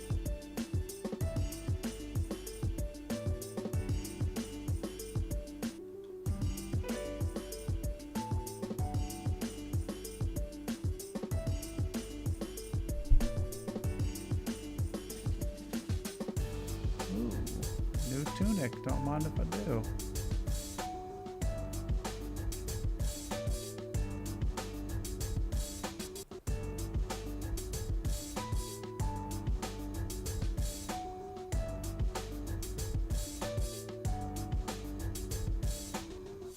Oh dang, now I have to do a reputation grind.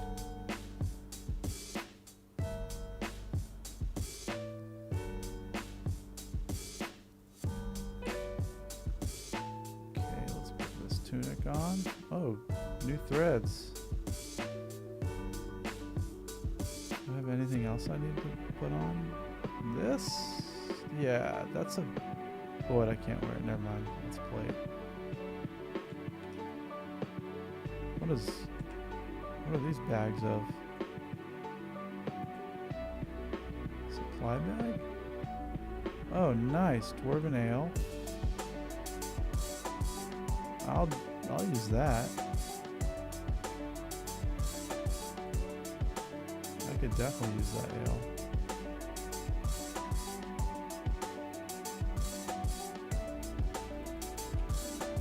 Whoa.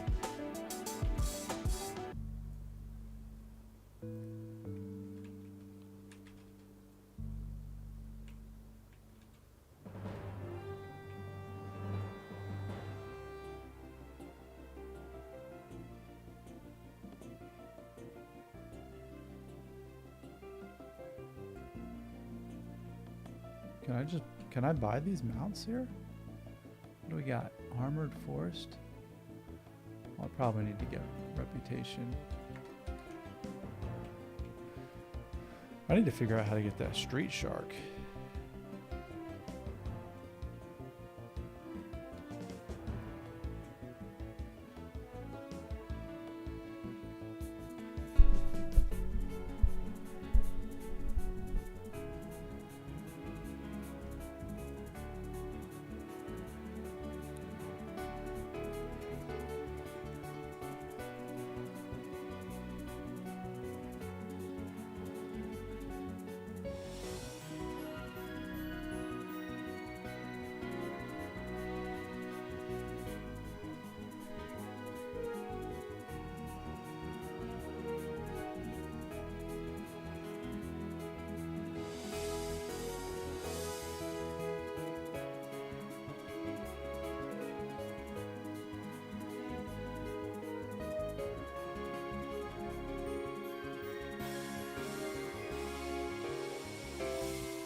Wait a second. Why can't I talk to him?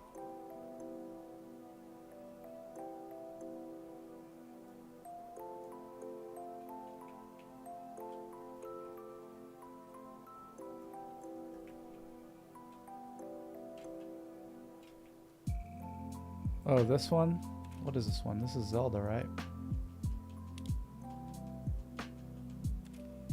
Lost Woods, yeah.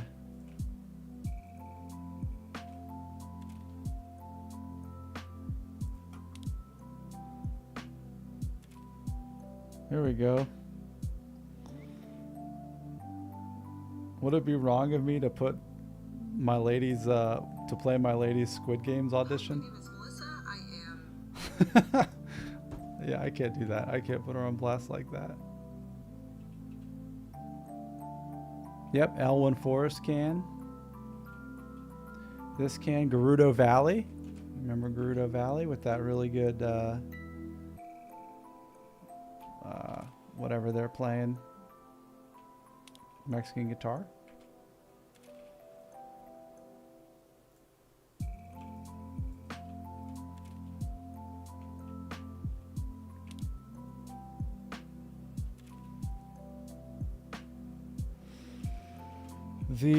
There's a song from Star Wars. It's at a specific scene.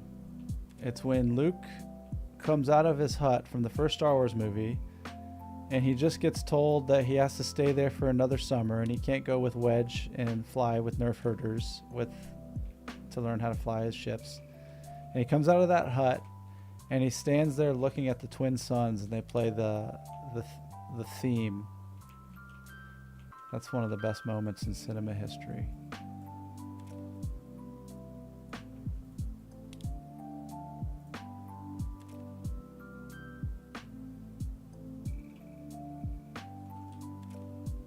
Dark Master, hello.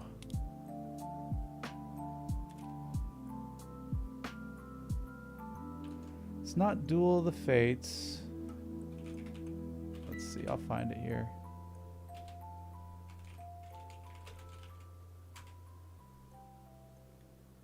Oh yeah, here it is. Binary Sunset is what it's called. I think this is it.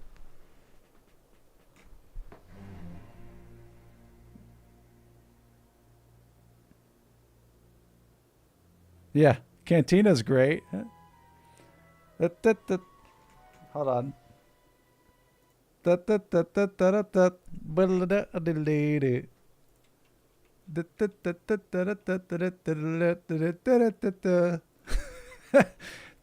could do that song forever and not be. I would not be. I don't think it would bother me. I could live in a room with that song playing. I don't see myself really getting too mad about that. Oh, nice, Dark. Once you log in, tell me your character's name. I'll invite you into the guild.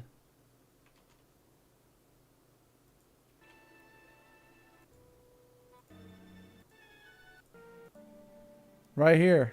Found it. All right, here's the clip. So he steps out. He steps out of the let me show this. Okay, so he steps out of the hut, and he looks at the twin suns, and then this plays.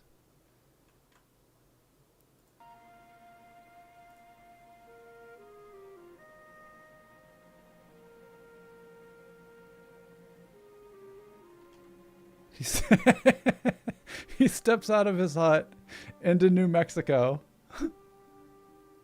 Let's see if I can find it.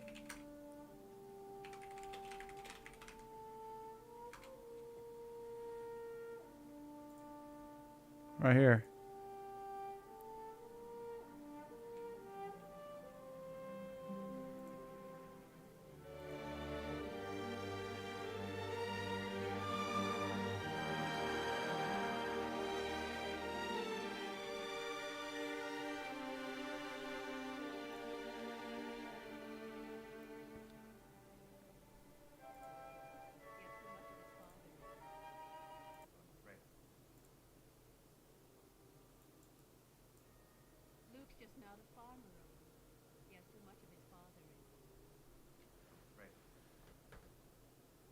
Yeah, because his father's Darth Vader.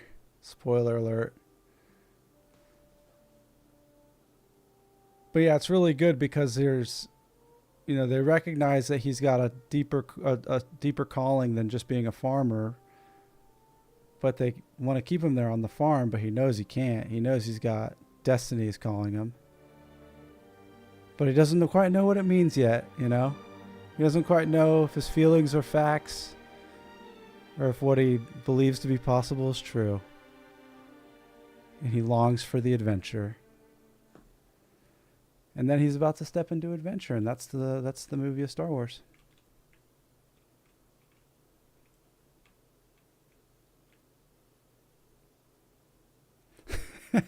Standing in New Mexico.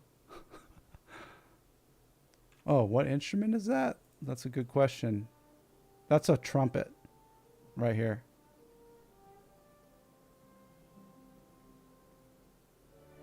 And these are all strings, like orchestra strings, violins, cellos.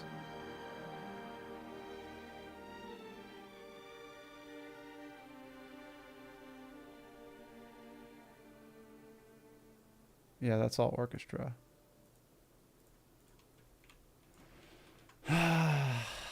Good old Uncle Owen. What is this is good.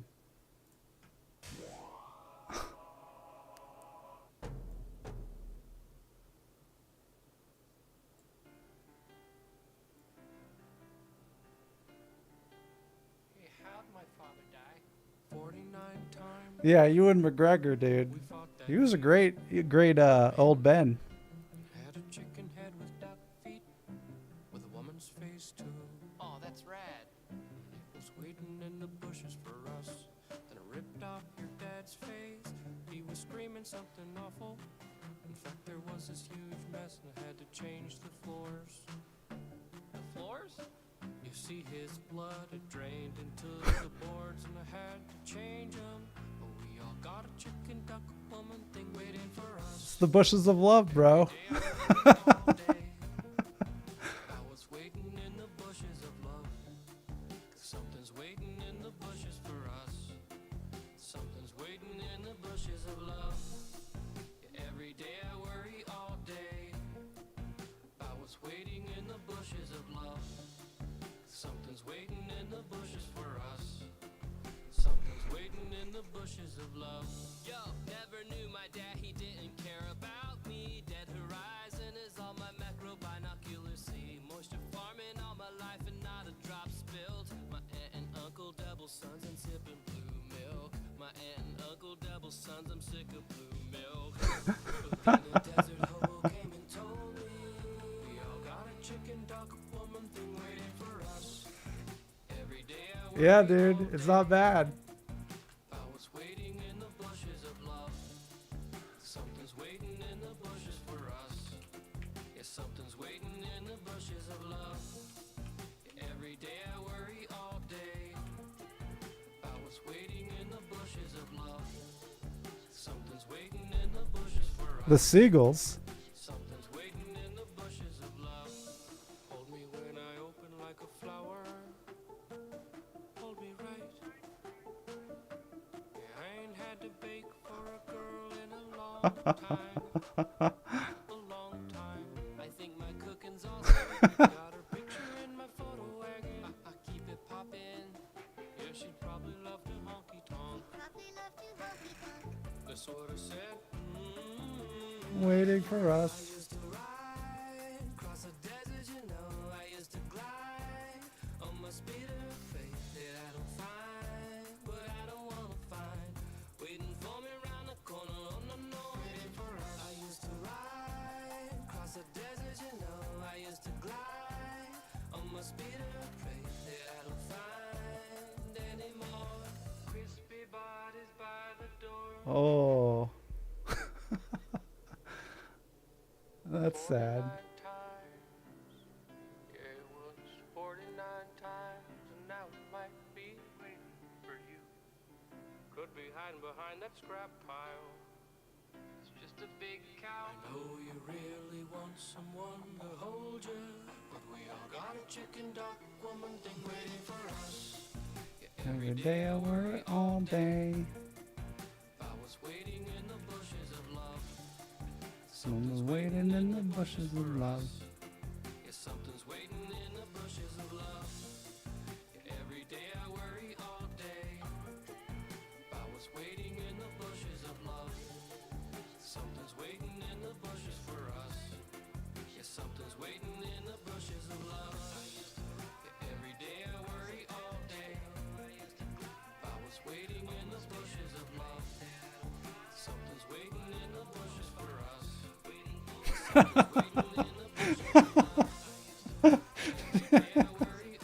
Just making out with your sister, bro.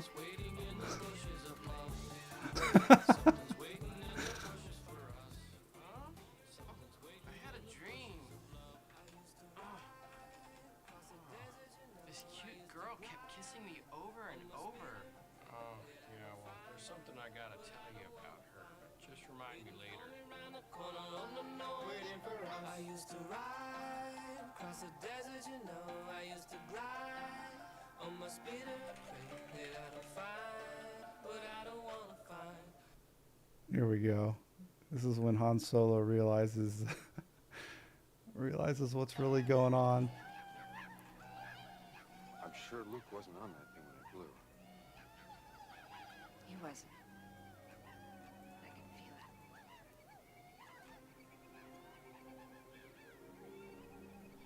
You love him, don't you? Yes.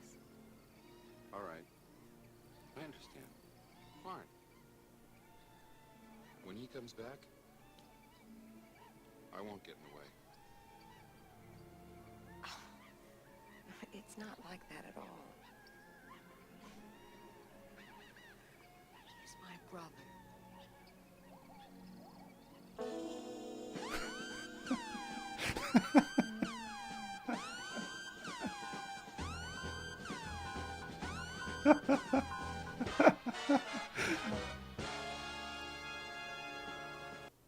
That's great. If it wasn't for YouTube, I would never have put that together, I don't think. I would have gone my whole life never realizing that. It's kind of weird that they were making out that whole time.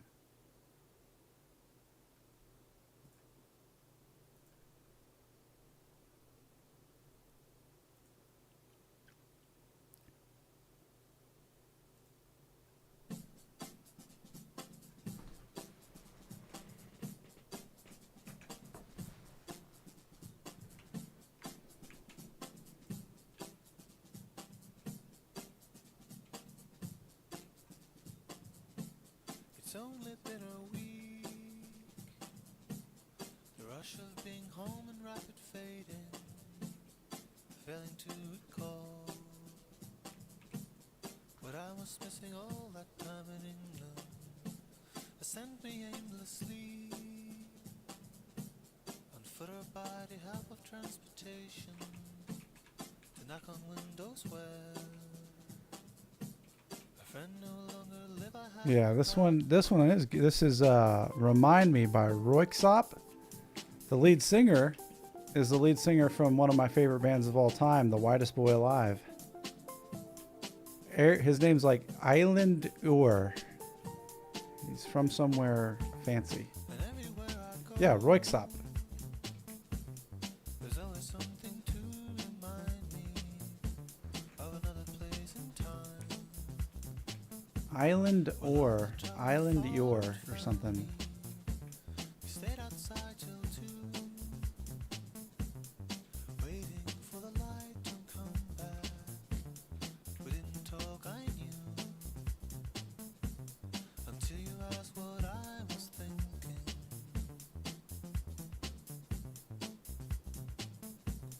Until you asked what I was thinking.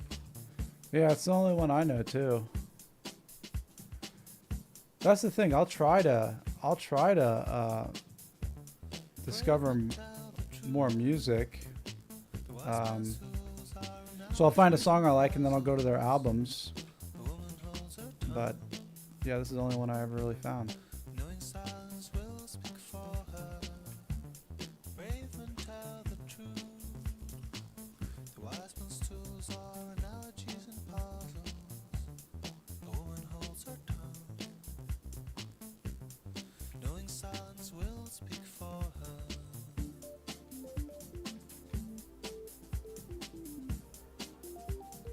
Will speak for her.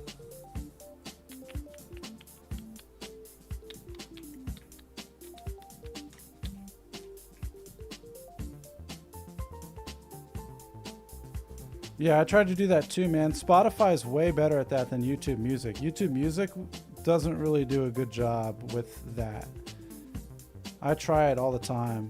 But Spotify, when I had Spotify, the one song, Spotify Take the Wheel, always good. There's always something to remind me of another place and time. I don't know much Moby either.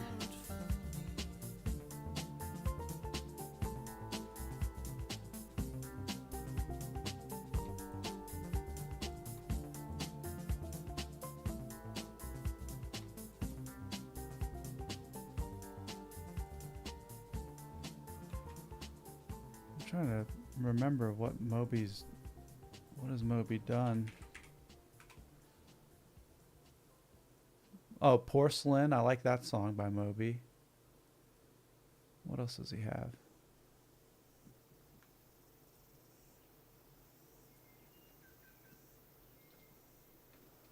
Porcelain Flower, The Last Day. Yeah, I think Porcelain's the only one I really know.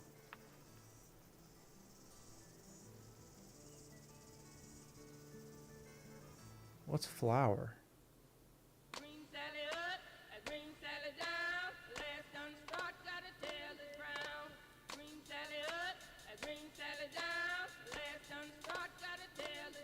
In the guild, Basco, the Primalist is the least played class, but I'm having fun with it.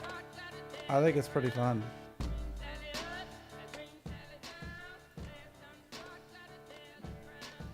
Legend of Dragoon at 6 a.m. Play Moby in the morning. Ah.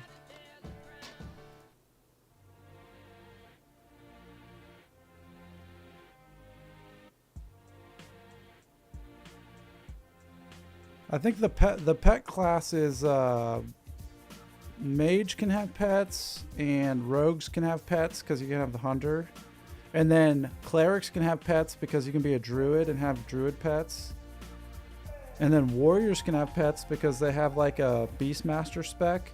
But I don't think this guy can have pets. I don't think I have anything that gives me a pet on this guy. I got all these different ones, but none of them can really do pets.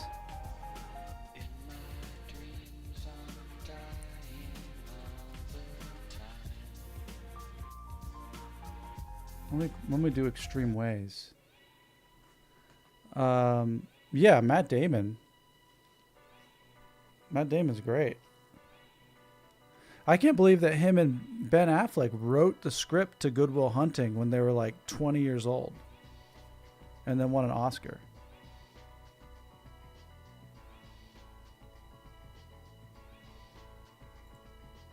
How'd you like them apples?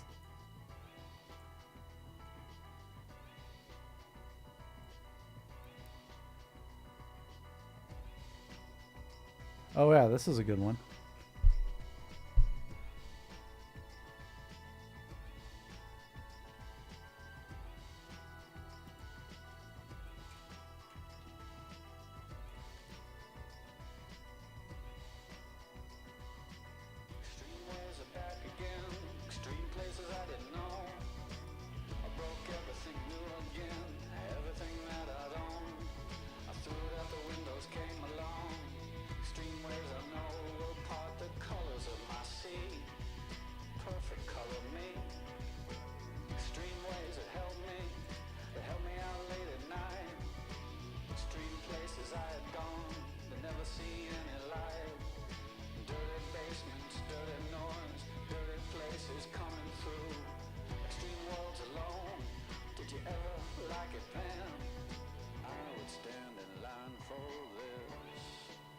Are you getting it from Steam, Dark Master? Or are you getting it from the glyph? Uh-oh.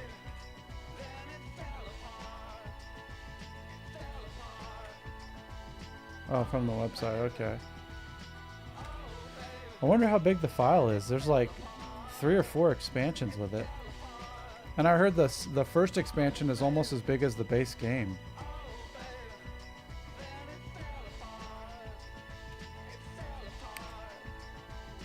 Yeah, that's a lot of gigs.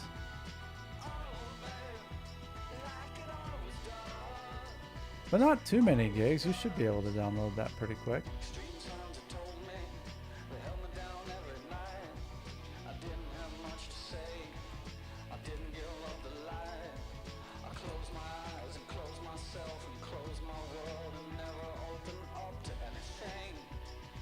One-tenth of Warzone, yeah.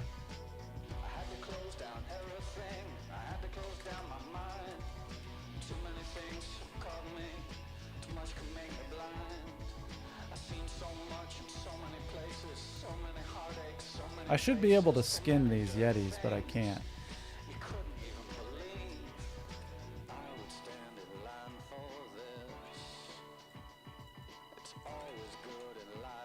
Yeah, the store pack that I recommend is the one that I got. What did I get? I'll pull it up here. Not there.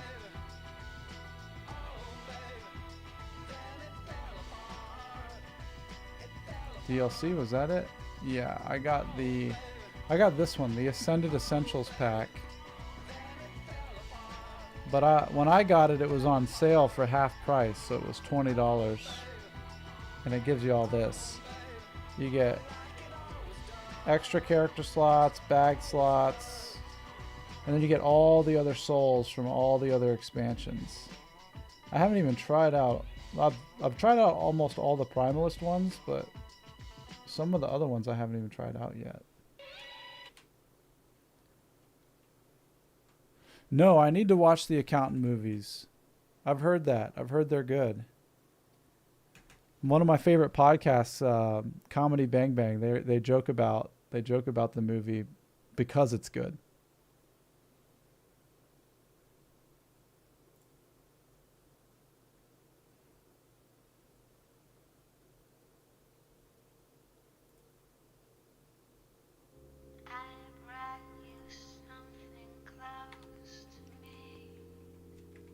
Oh, cool. Yeah, I've always liked Ben Affleck. Yeah, him and Matt Damon. You knew they were good people when they started showing up in the Jay and Silent Bob Askew universe. View Askew universe. Kevin Smith.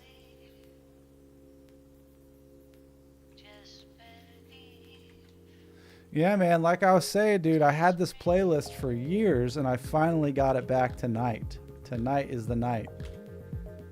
It had been lost to me, stuck on the Spotify, and I had to manually go and type in every single song onto my YouTube. This is a playlist that had been crafted over many a moon.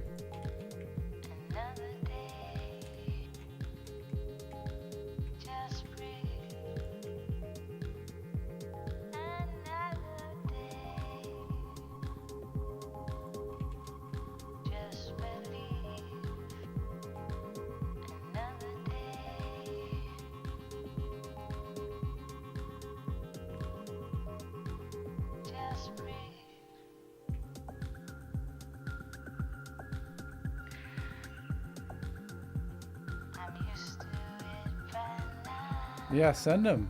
Send them if they're good. Yeah.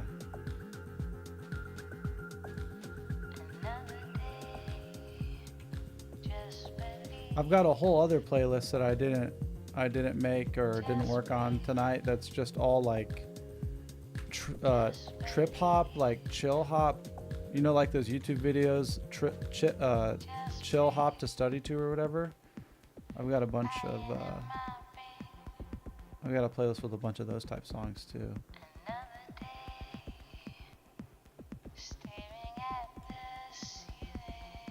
Oh my god, I'm gonna fail this quest.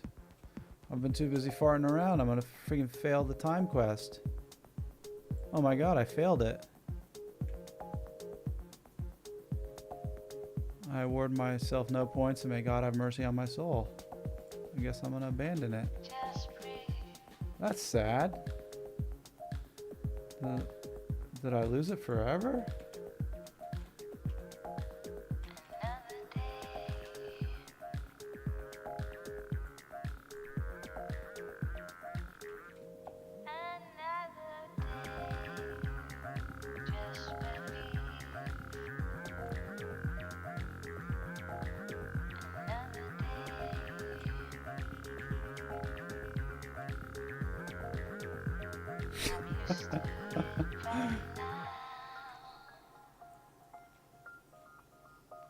That's it.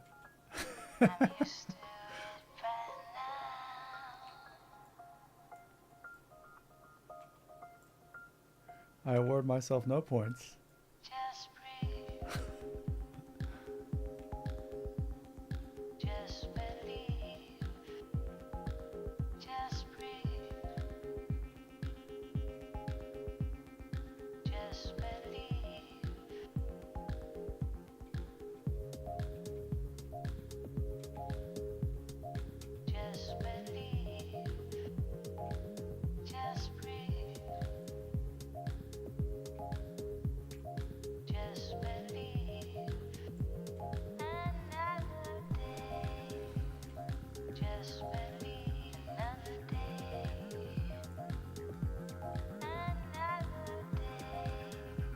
Red Snow Chieftain.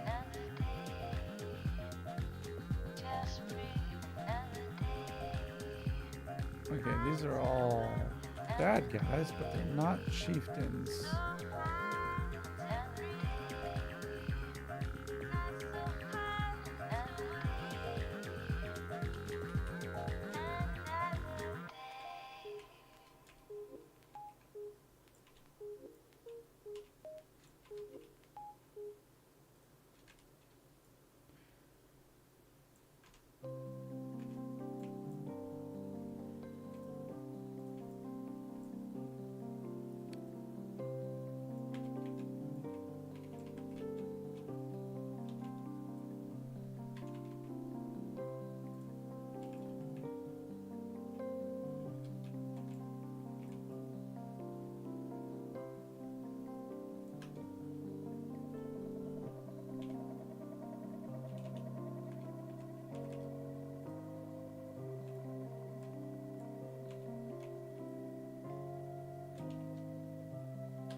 Is that the chieftain? That is a chieftain. Nice. Jackpot.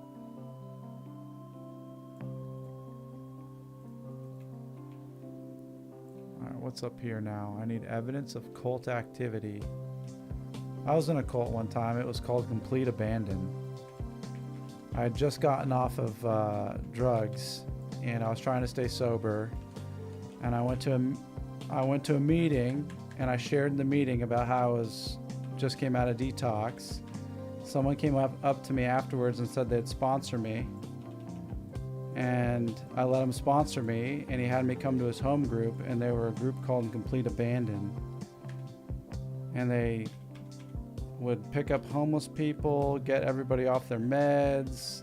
They would find newcomers at AA meetings and then bring them back to their clubhouse and tell them they shouldn't go to other meetings and that nobody should take pharmaceuticals. And I stayed for a month before I left because I kept going to this 10 o'clock meeting I really liked, and my sponsor kept being like, you shouldn't go to that other meeting. And I was like, that doesn't feel right at all. And then I asked the people at that meeting about it, and then they asked where I was at, and I told them. They're like, oh yeah, you're in a cult. I was like, really? And it was. Every day you'd go up to the meeting, and there'd be people walking around the parking lot one-on-one. They'd be talking one-to-one. And if you wanted to talk to anybody, you had to come walk up to them and ask them, say, hey, would you want to chat? And they would say yes or no. And everybody was always paired off. Very odd.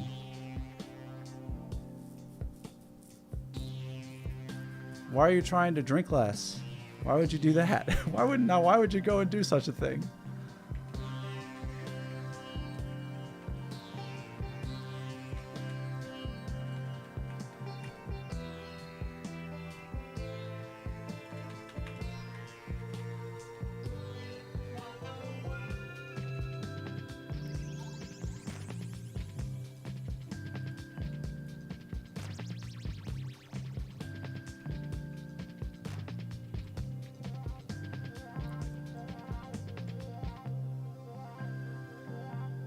Ah.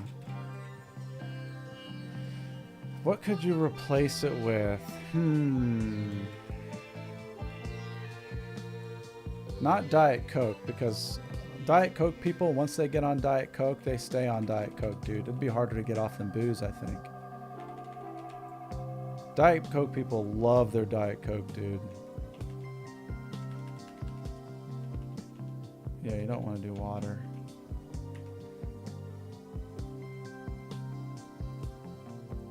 How about like hot cocoa? No, it's hot. You need something kind of cold. You could I'm a pineapple juice man myself. Maybe get some cranberry juice. Do it like Leo in The Departed. Just order a cranberry juice and tell people that you're on your period.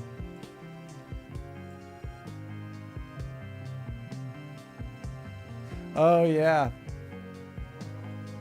That would be nice. I was so I haven't drank or done any drugs. I was a bad junkie. So I've been sober like 12 years.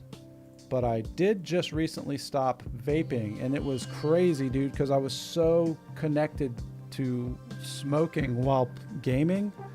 Dude, the first month was miserable. I couldn't sit at this computer area without like wondering what the hell I'm doing with my hands. It was so annoying.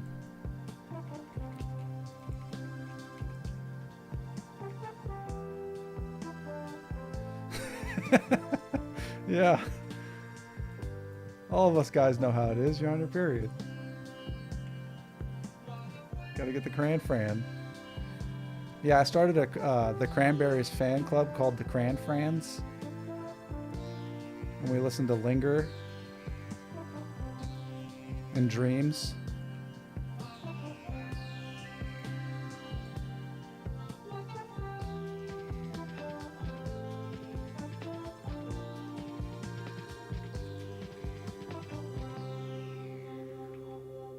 Do you have to let it linger? Shisha. Gotta have the shisha. I never thought, like, I was like, when I started smoking weed in high school, I was like, there's no way in hell I'm gonna live my life without being high all the time, dude. There's no way. It's so great. I loved weed so much. But then I got to college and I played football, and I played in college, and I couldn't smoke anymore because they drug tested us. So then I got into painkillers because they would get out of my system. The school would drug test us like twice a year. Then the NCAA would drug test us at the end of the season randomly. Oh yeah, Prime, dude. You can't do the weed if you've got schizophrenia.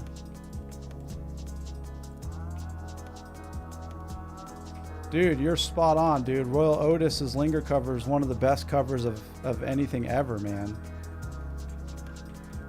That's how I discovered them. They're great.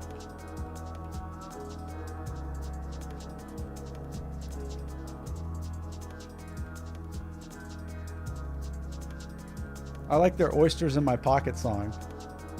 Or Oysters in My Pocket.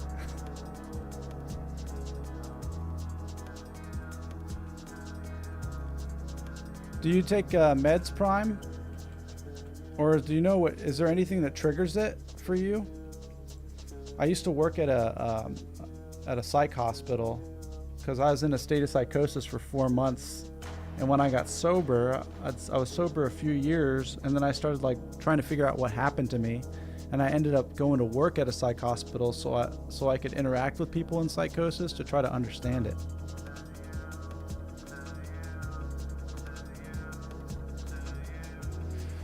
So do you ever not want to take your meds? Because I've worked with people, they'll stop taking their meds, and I never understand it. Does it like make you feel numb and stuff when you're on your meds? Is it like, it's not good, is it?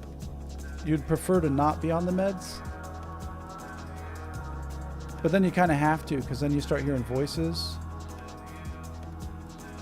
I'll never ever stop my meds. Oh, nice. Yeah. Yeah, well, when I was in my state of psychosis, it's different than schizophrenia.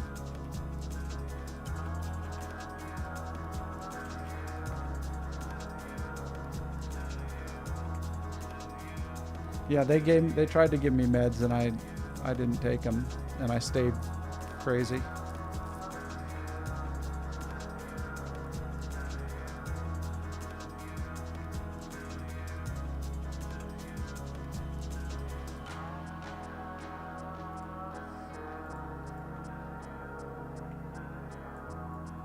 Yeah, I was. I remember the day it clicked in. It was on a Saturday on a football game. I'd gone home for rehab. The team sent me home to get sober. I completed treatment. I got back to school, and we're playing a game, and it's televised by ESPN. And I'm standing in the tunnel, in my full gear, with all my bros all huddled up. We're going out of the tunnel. It's like a crisp November afternoon, and I like looked down at my pads, and I couldn't believe that I was there. Like a year before, I was like, totally jade out in my parents' attic about to go to treatment. And then here I was like on like a nationally televised game playing a sport that I love with the people I loved. And I just like broke down crying. And then they walked over to the sidelines and they called me to go out to the field, and I lined up on the wrong side of the ball. And we did 4 downs or whatever, and I came off the field and I just sat back on the bench and just, yeah, it was intense. And then like after the game was over, about an hour afterwards, I started hearing voices. And anytime I would go like by the library, I thought people were talking about me. When I put the TV on, I thought they were performing things live for me, like in a studio. All the CDs I had where I thought were being played live for me from a studio in California. It's crazy. It lasted 4 months.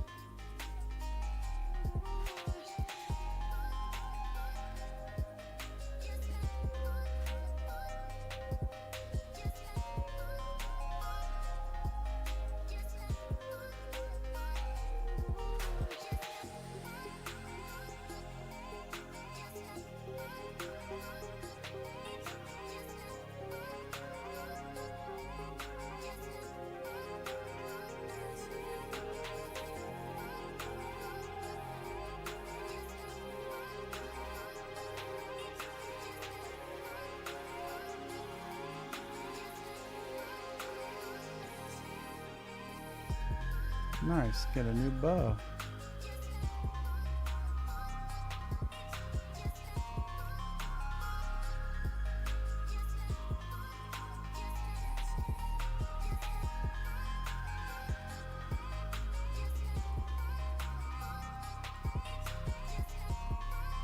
Really, that's interesting. What'd you notice that was wrong?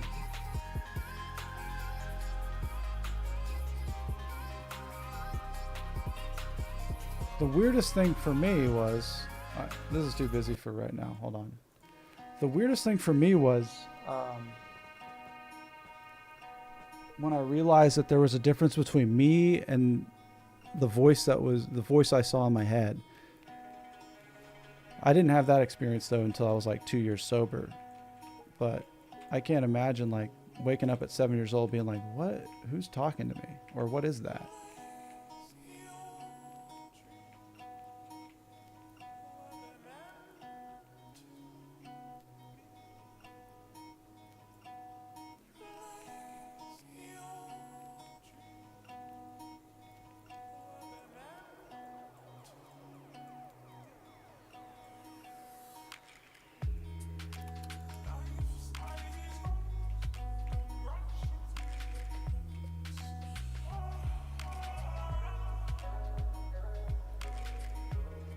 Whoa, dude, that's intense, bro.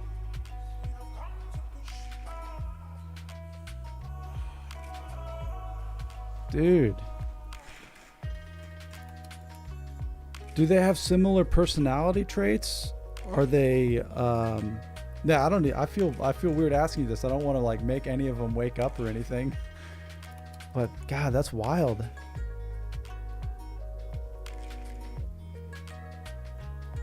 Okay, so that started happening when you were 7.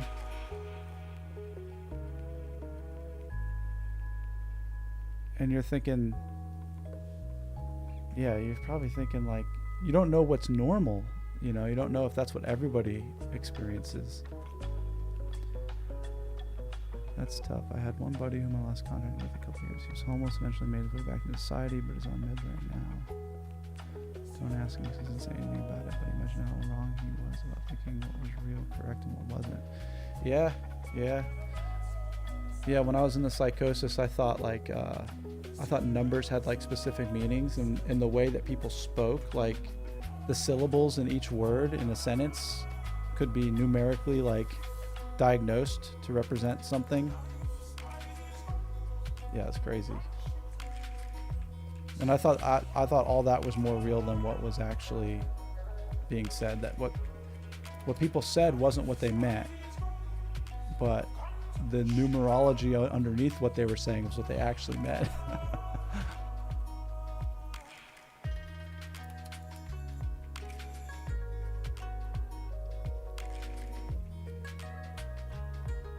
Okay, they render the visual and audio in a muffled sense. So it's still there, but it's muffled, so it doesn't. So you still notice it, but it's not like. It's not convincing to you.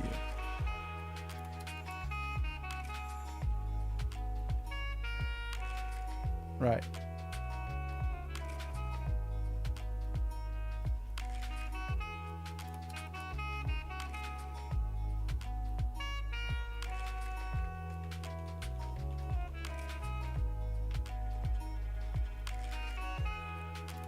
That's great. Or you'd be on top of a mountain with a shaman, and you guys would be giving us visions and telling us our futures and stuff.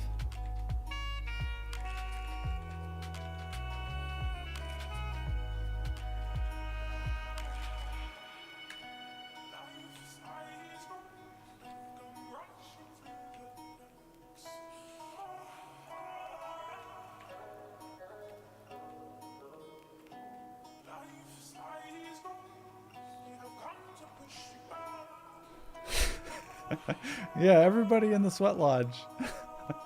Primal, bring your big hat, bring your green hat. We're going to the sweat lodge.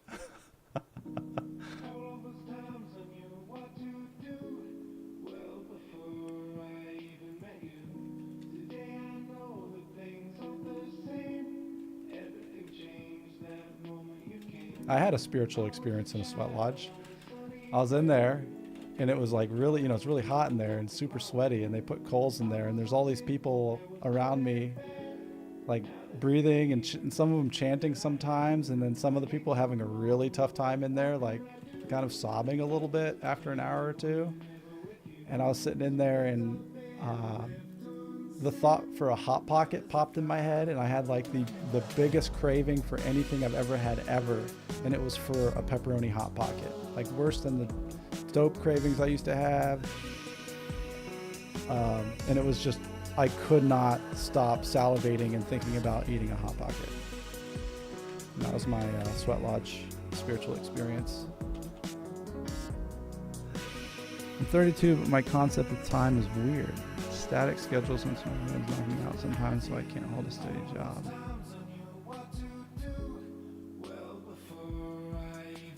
What do you have a static schedule? You mean like you can't schedule things because you might fall asleep because of the meds?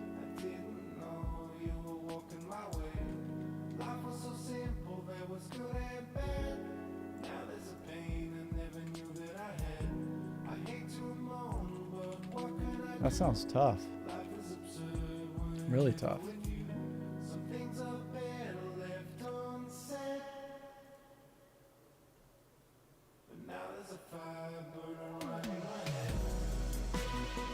We gotta come up,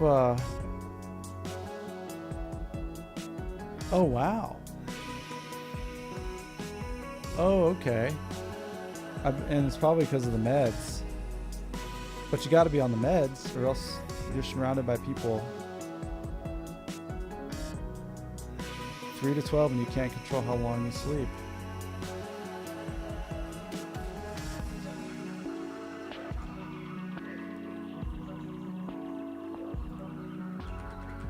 Let's give Spinoza a spin.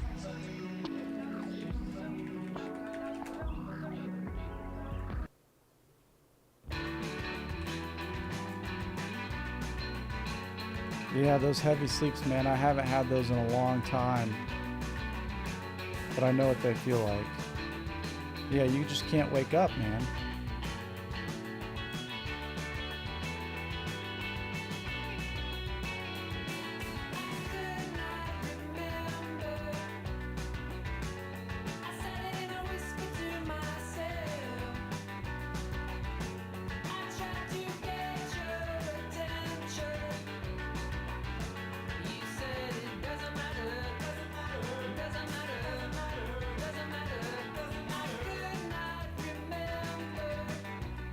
Yeah, this is good.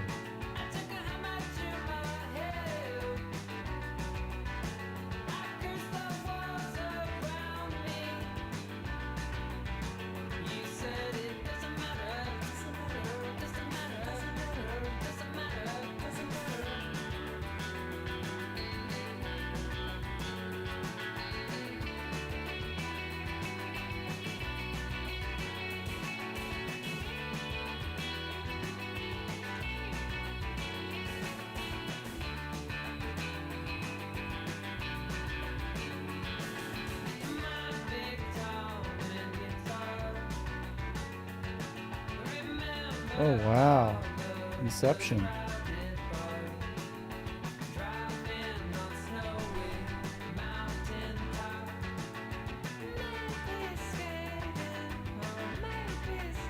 What did they ever explain to you like why it happens, what schizophrenia is, where it comes from?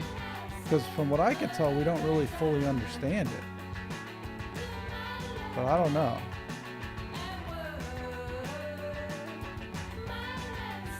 Because I remember when I was at the psych unit, like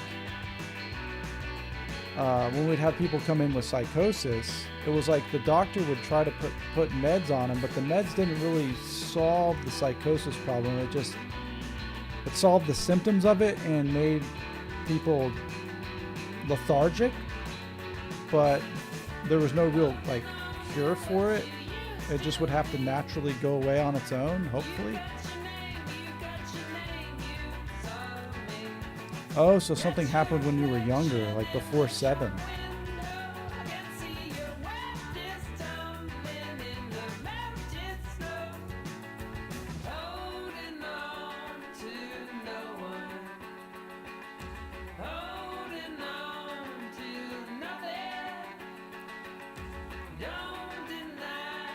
Wow.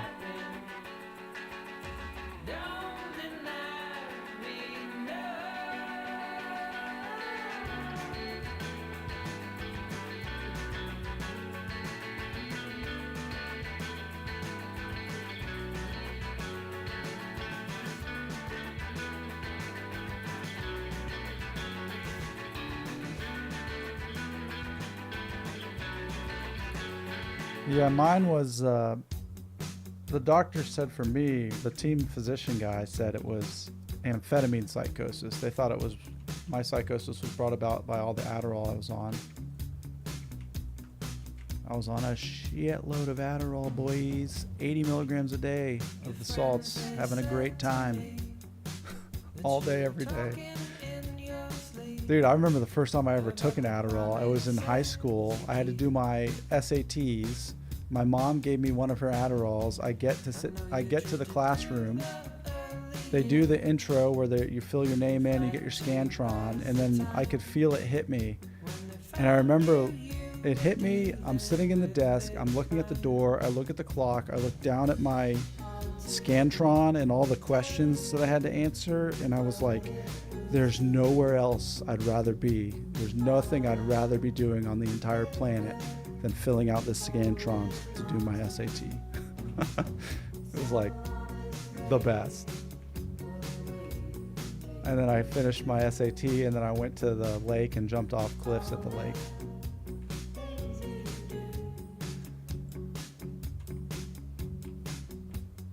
What's up with the waves out on the coast? You say there's something I should know. I think there's something they're not saying. But yeah, so I don't think, for me it wasn't, I think the psychosis was triggered a combination of all the different drugs I was on, but then also I think a lot of it has an existential bent for me, in the sense that I've never really had a belief system, so my brain is kind of like open for something weird for to occur. I think genealogically or spiritually or something.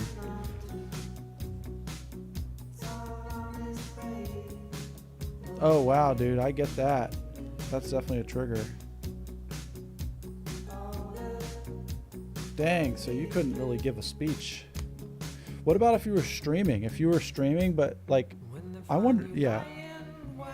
I would imagine it would create the same effect. Like, the idea of knowing people were watching you is really what it's about. If you see 3 people staring at you. But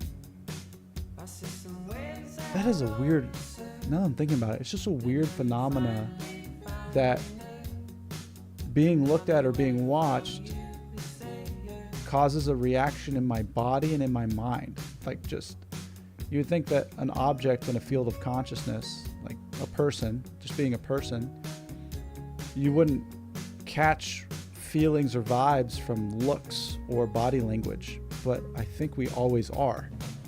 It's just very, very interesting. It's like there's like a subtle dance going on at all times between the movements and the thought patterns of the people around us.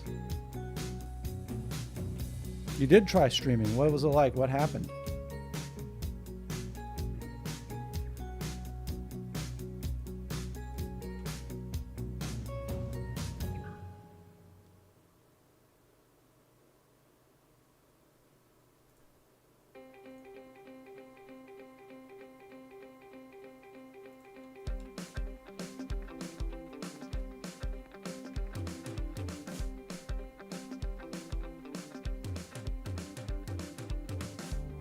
So sentimental, not sentimental, no romantic, not disgusting yet. Darling, I'm down and lonely. When with the fortunate only, I've been looking for something else. Chocolate, let's go slowly discouraged. Distant from other interests on your favorite weekend, and this love for gentlemen. Oh, dang, dude. Oh, man. Good luck at the interview, man. Get some rest.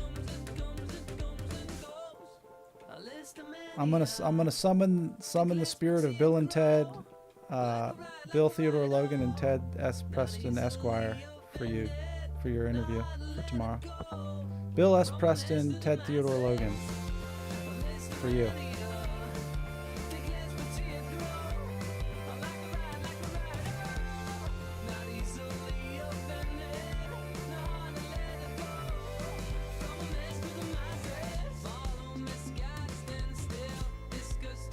Oh, nice. That's a good turn of events. Fingers crossed.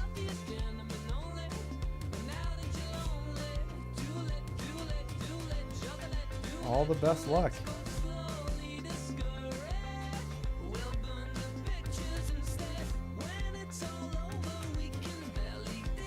Good night.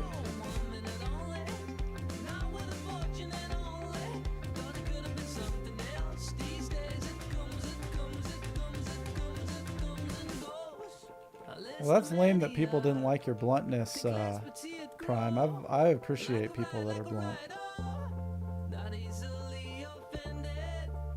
What part are you in?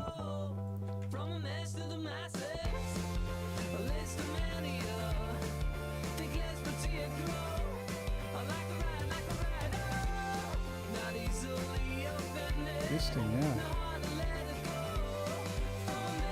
I don't think I've been to Houston. I've been to Dallas. I think I've only ever been to Dallas. I'm gonna get all these answers wrong. I wasn't paying attention I haven't been paying attention to anything I've been doing in this game all night. Ugh, I failed it.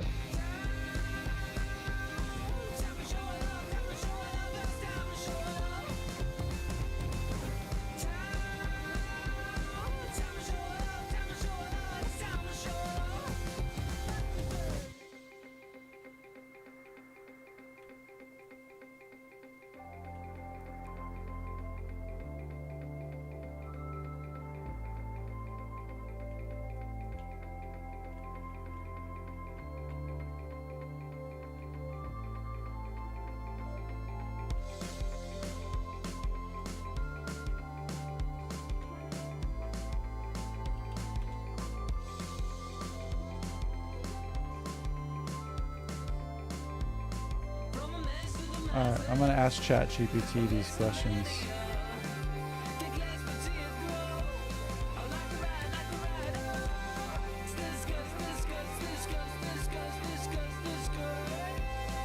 Let's see if it knows what to do. I just took a screenshot. I'm just gonna send it the screenshot and we'll see if it knows what to do.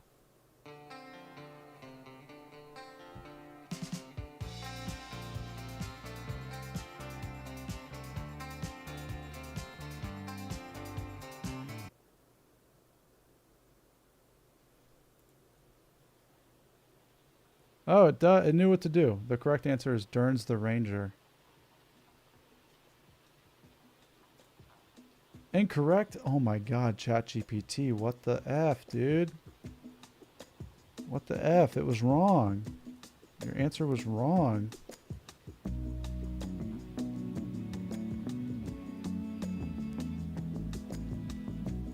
Oh my god, I'm so disappointed in you, ChatGPT. What the heck? This isn't the first time ChatGPT has given me a wrong answer, you guys. If this thing doesn't know, it will give me some wrong information. It would, rather than just admit that it doesn't know the answer, it will tell me a wrong answer. None of us thought that creating AI, that we would actually create ourselves. That's what people do.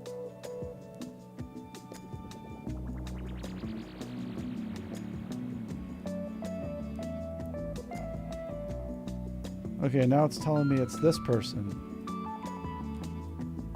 Jisam Malik.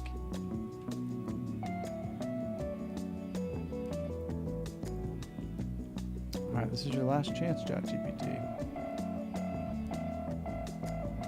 I'm gonna go to Google. Jisam Malik.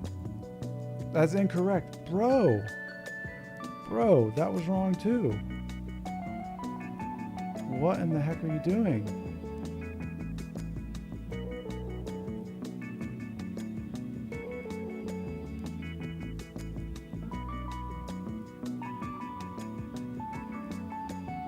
Oh my god. It doesn't know.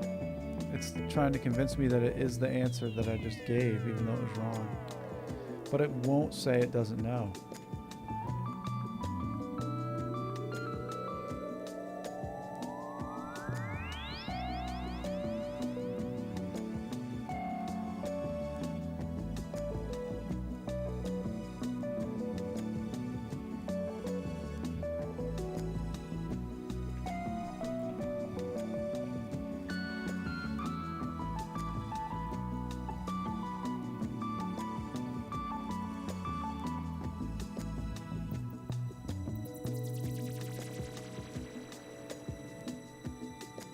Okay, let's try again.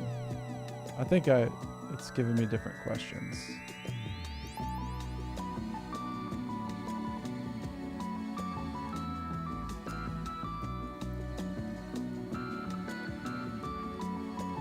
This one I do know with certainty.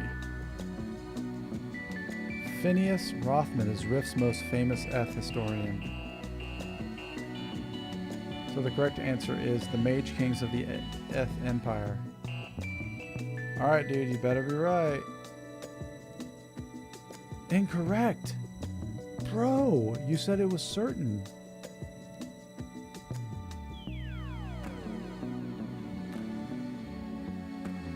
Oh my god, ChatGPT.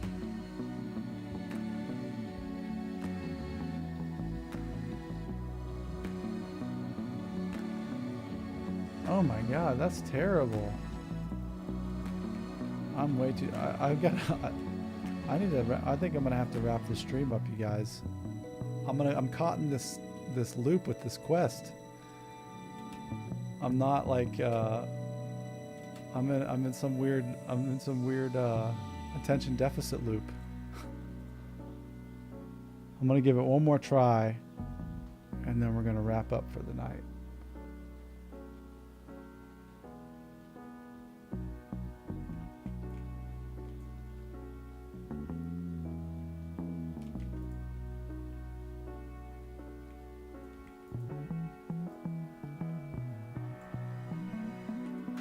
Okay. I'm gonna go to Google this time. I'm not gonna use ChatGPT. Cadrift, yes.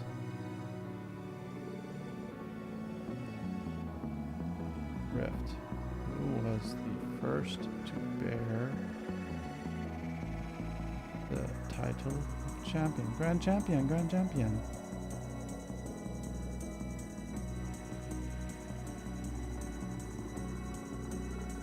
Bakir Alton. Jeez. Let's see if the Google AI works, because it's going to tell me Bakir Alton. Well done. Oh my god, I'm going to have to cancel my ChatGPT subscription. Google's got it first try.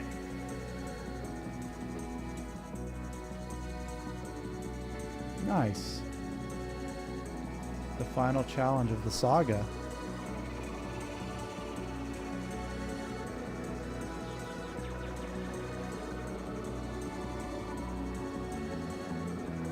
This is cool.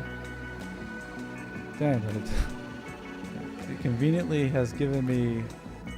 Oh wow, a purple item. Nice. I'll do this. I'll start here tomorrow. Alright, Prime. Varen. I want to say Varen, not Vuaren. Varen. Varen Prime. Have a good night. And I'll see y'all in the guild. And on the Discord.